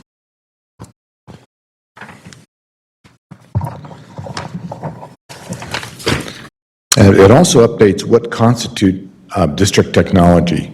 So it's not, so we've added, since this change from CSBA in 2015, we've taken out pagers and some of those old MP3 players, and we have updated the Chromebooks and talked about wireless and smart devices. So it also talks about outside vendors and community members and partners that access our technology just to protect for cybersecurity reasons. Any questions on this update? First, before we go to Q&A, do we have any public comment on the item? We do not. Okay, then we're going to go to Board Member Phillips. Are there any policies that, I know this talks about Wi-Fi and smart devices, but in our classrooms, there have been a lot of mention that, a teacher cannot go to a certain site to play a certain video. So I know we block them through our firewall, but I mean, has there been any contact with like our educators about the problems they're having? So I know this says, we're going to keep our system safe, but there are a lot of needs for people to be able to do things in the classroom. So is there a policy specific to what types of things are blocked? Actually, it's a little different policy, but it's if there's anything that it's covered, it is covered under this as they have to watch, the staff have to watch what they're presenting to the students, obviously. And so if there's any question about a filter blocking it, they would just request to unblock. So one of the problems we're having right now is that some of the teachers are on the student filter and they're getting blocked at a higher rate. So the staff is pretty much open. We did change filters last year, and it's a little bit more restrictive. So we're opening up these sites as we get requests. So that's the problem we're seeing. We're seeing that some of the teachers are still on the student filter and not on the staff filter. Okay, so this is an action item. So we're going to have a motion. So moved. Second. Wu. Student preferential. Aye. Member Villa? Aye. Member Morowski? Aye. Member Rhodes? Aye. Member Phillips? Aye. Member Wu? Motion passes. Now we're going to go to 9.5, approval of board policy. I think that's right. Yeah, there we go. It's still you, sir. I was like, he's here again. Okay, you have one more after this, correct? Yes. Okay, just making sure I had it right. Go ahead, sir. Okay, so this one's a release of directory information, and the reason why I'm presenting this one tonight is because it falls under student information systems, what's in there, and then, so that's why I'm presenting this one tonight. This one was last revised in 2005, and this, when we talk about directory information, we're talking about the student's address, phone number. It can also include things that you would see in a football program, basketball program, height, weight, those kind of things. So it's all of that is considered directory information.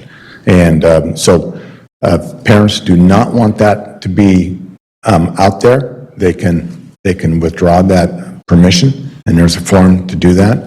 So it's there's a lot of confidentiality, obviously, around student data. So this just protects what we release.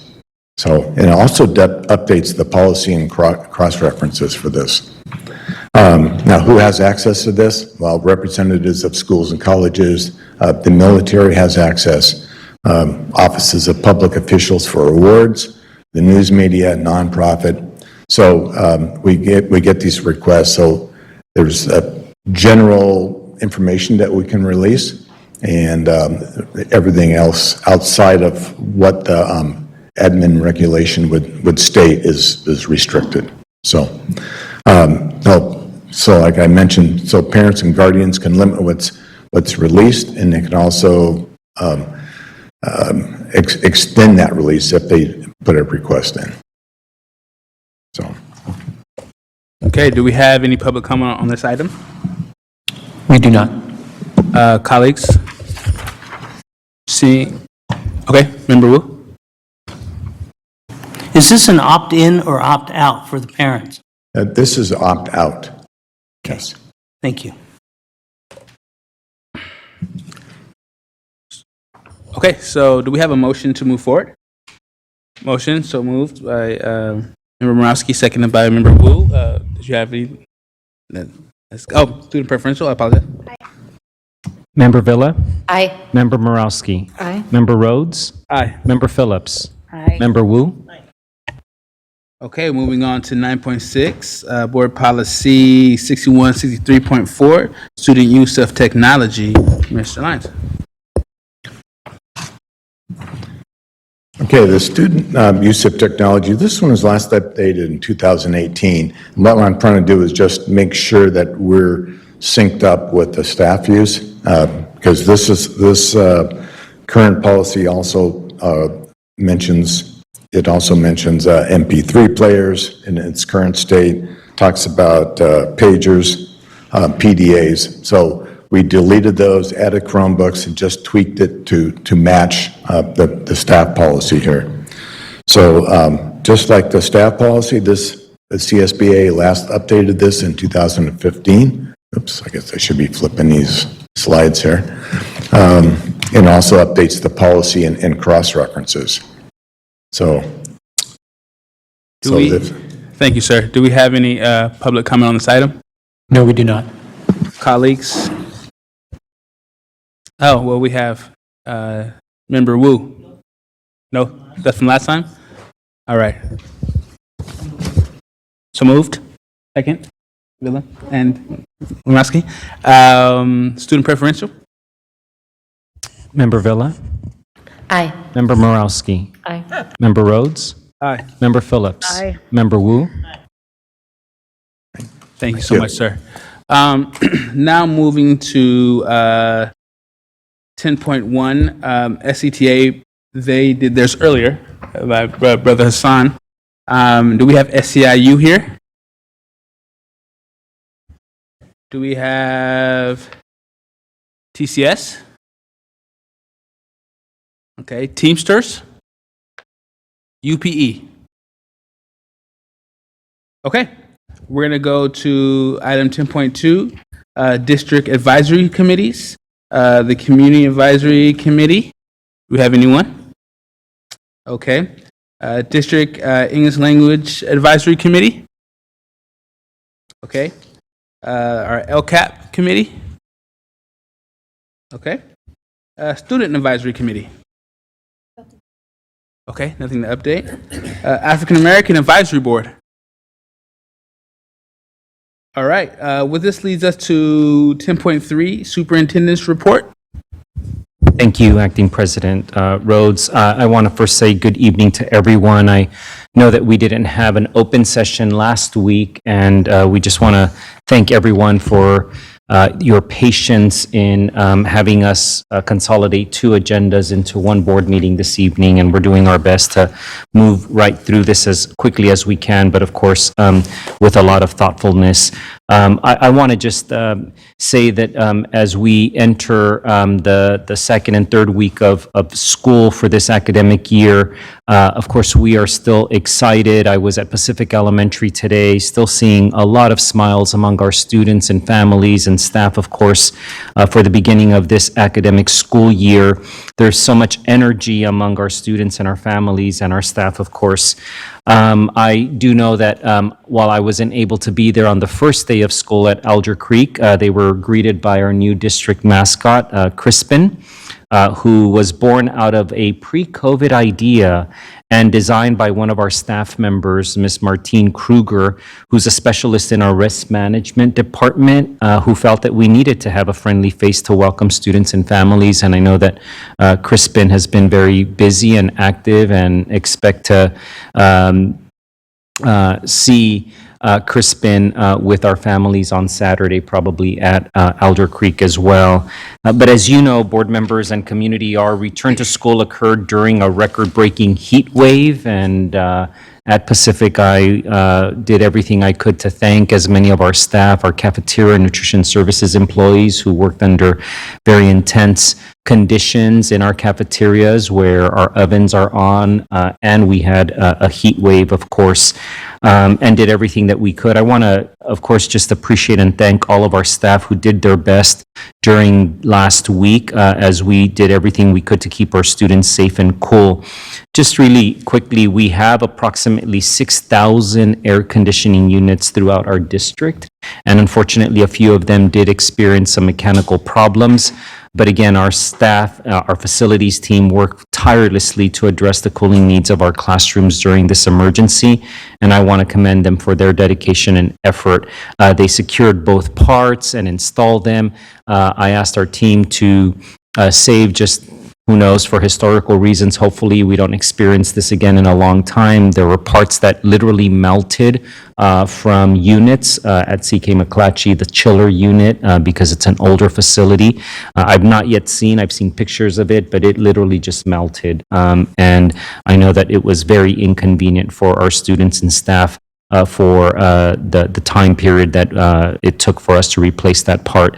I mentioned our nutrition services team also had to work through many challenges during the heat wave, and temperatures inside the kitchens, of course, could become quickly unbearable. Also, our drivers in transportation who were outdoors during these hotter days.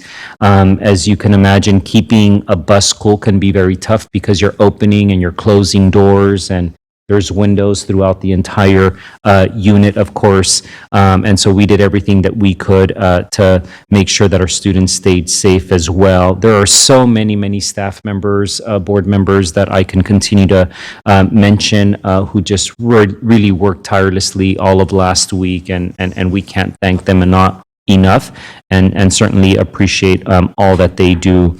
I want to very quickly just mention, I think Member Villa made reference to this, on the topic of facilities. I usually take my children to school and drive through that 65th corridor, and you can see a lot of improvement that has taken place throughout our schools. When I go home, I usually take power in and am able to see all of the work that's happening at Alger Creek as well. I did visit the construction site at Hiram Johnson recently, and again, I see it every single day, and I've asked our communications team to really do everything that they could to send messages to our community through social media. Let's not wait until the projects are done. Let's instead celebrate milestones when footings are installed, when cement is laid. Those are all things that I think we should celebrate. I will always remember the board meeting several years ago when we had the student body president of Hiram Johnson come to this podium here and remind us of our core value statement that talked about equity, meaning that we had to level the playing field, and said we literally are asking you to level the football playing field, and that's in fact what our board committed to doing, and I can't wait to see our students and our community in Hiram Johnson enjoy that facility. But I could also speak about other schools. Burbank, I've yet to see it, but I'm looking forward to visiting the Burbank pool and locker, which has been literally demolished and should have been demolished many years ago. Again, there's just so many reasons from a facilities perspective that the board and our community should be proud for this board's commitment to actualizing an equity vision in the world of facilities, which we don't see very often. Many of you were at Floyd Farms as well. I want to just, again, thank you and thank everybody at who contributed to making that space a reality for our students and for this entire region. It was during the heat wave, but we managed to celebrate and bring a lot of smiles to many people in that community. Summer meals as well. Just so much that has been happening, and you heard it in our opening of schools presentation, and I'm looking forward to posting that on our website and seeing many people review that and celebrate that with us. Lastly, Acting President Rhodes, I just want to take time to invite everyone to our SAC Goes Back Community Fair at Alger Creek this Saturday from 10 a.m. to 1 p.m. This is our second community fair, and we intend to continue with those this year. They provide free entertainment to our students, while our parents can be connected to valuable resources from our district and community partners, free meals, Family Meal Sacramento, which is prepared by local restaurants. I know something that you care deeply about, Acting President Rhodes, free bicycle repairs, and so do I, free haircuts, free school supplies, free books, just so many resources that we want to make available to our community and celebrate with them. We will also be offering COVID vaccines, entertainment, dance lessons, motivational speakers, improv, gardening. Again, this is just part of our effort to dramatically improve student attendance and community engagement as well. And we hope to see many, many people in space with us as a community on Saturday at Alger Creek. I know Member Villa will be there, who represents that area, so I look forward to seeing many of our community members there. Thank you. Thank you, Superintendent. So we'll just go into, we'll do information sharing. We'll do student board member report first, and then we'll go into information sharing by the board. I want to take a moment and bring up that 9/11 was on a Sunday. It was not on a school day, so I want to take a moment of silence for all the people who have lost their lives and all those heroic people who have unfortunately passed away.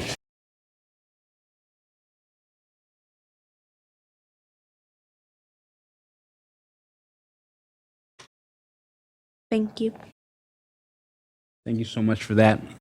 Then we're going to go board sharing. I believe I see board member Phillips and then board member Villa.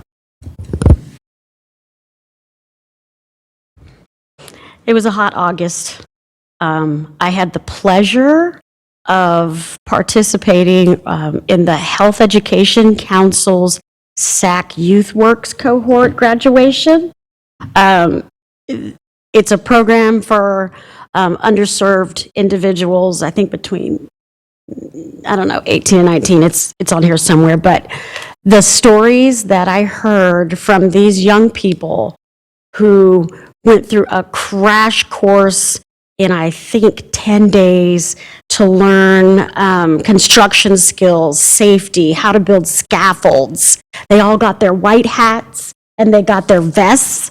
But the stories that I got from these young people was were stories of barriers that they overcame. There was one young man, I don't remember his name, but he was very surprised to show up at a program like this where he could learn. He talked about not learning anything in school. And he just showed up one day and started taking the classes with them. I worked with Mr. Morris and Lavanya Deloach, and it's an awesome program. I don't know if we're working with them, but I'd like to look into maybe connecting with them a little bit more. But I mean, they'll help with anything, and this is a paid program. When you graduate, you get a check, and then you have people who are hiring from the construction trades who are there. So they had a graduation, and then they had a job fair at the same place. And it was awesome. So I want us to consider thinking about that. Also, I did a back to school at Father Keith B. Kinney with our new principal, Mrs. Alexander.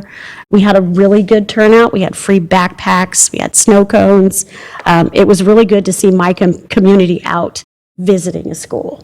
So it's been cool. But I want us to really try to work with this. I know we have programs, but why not have one more?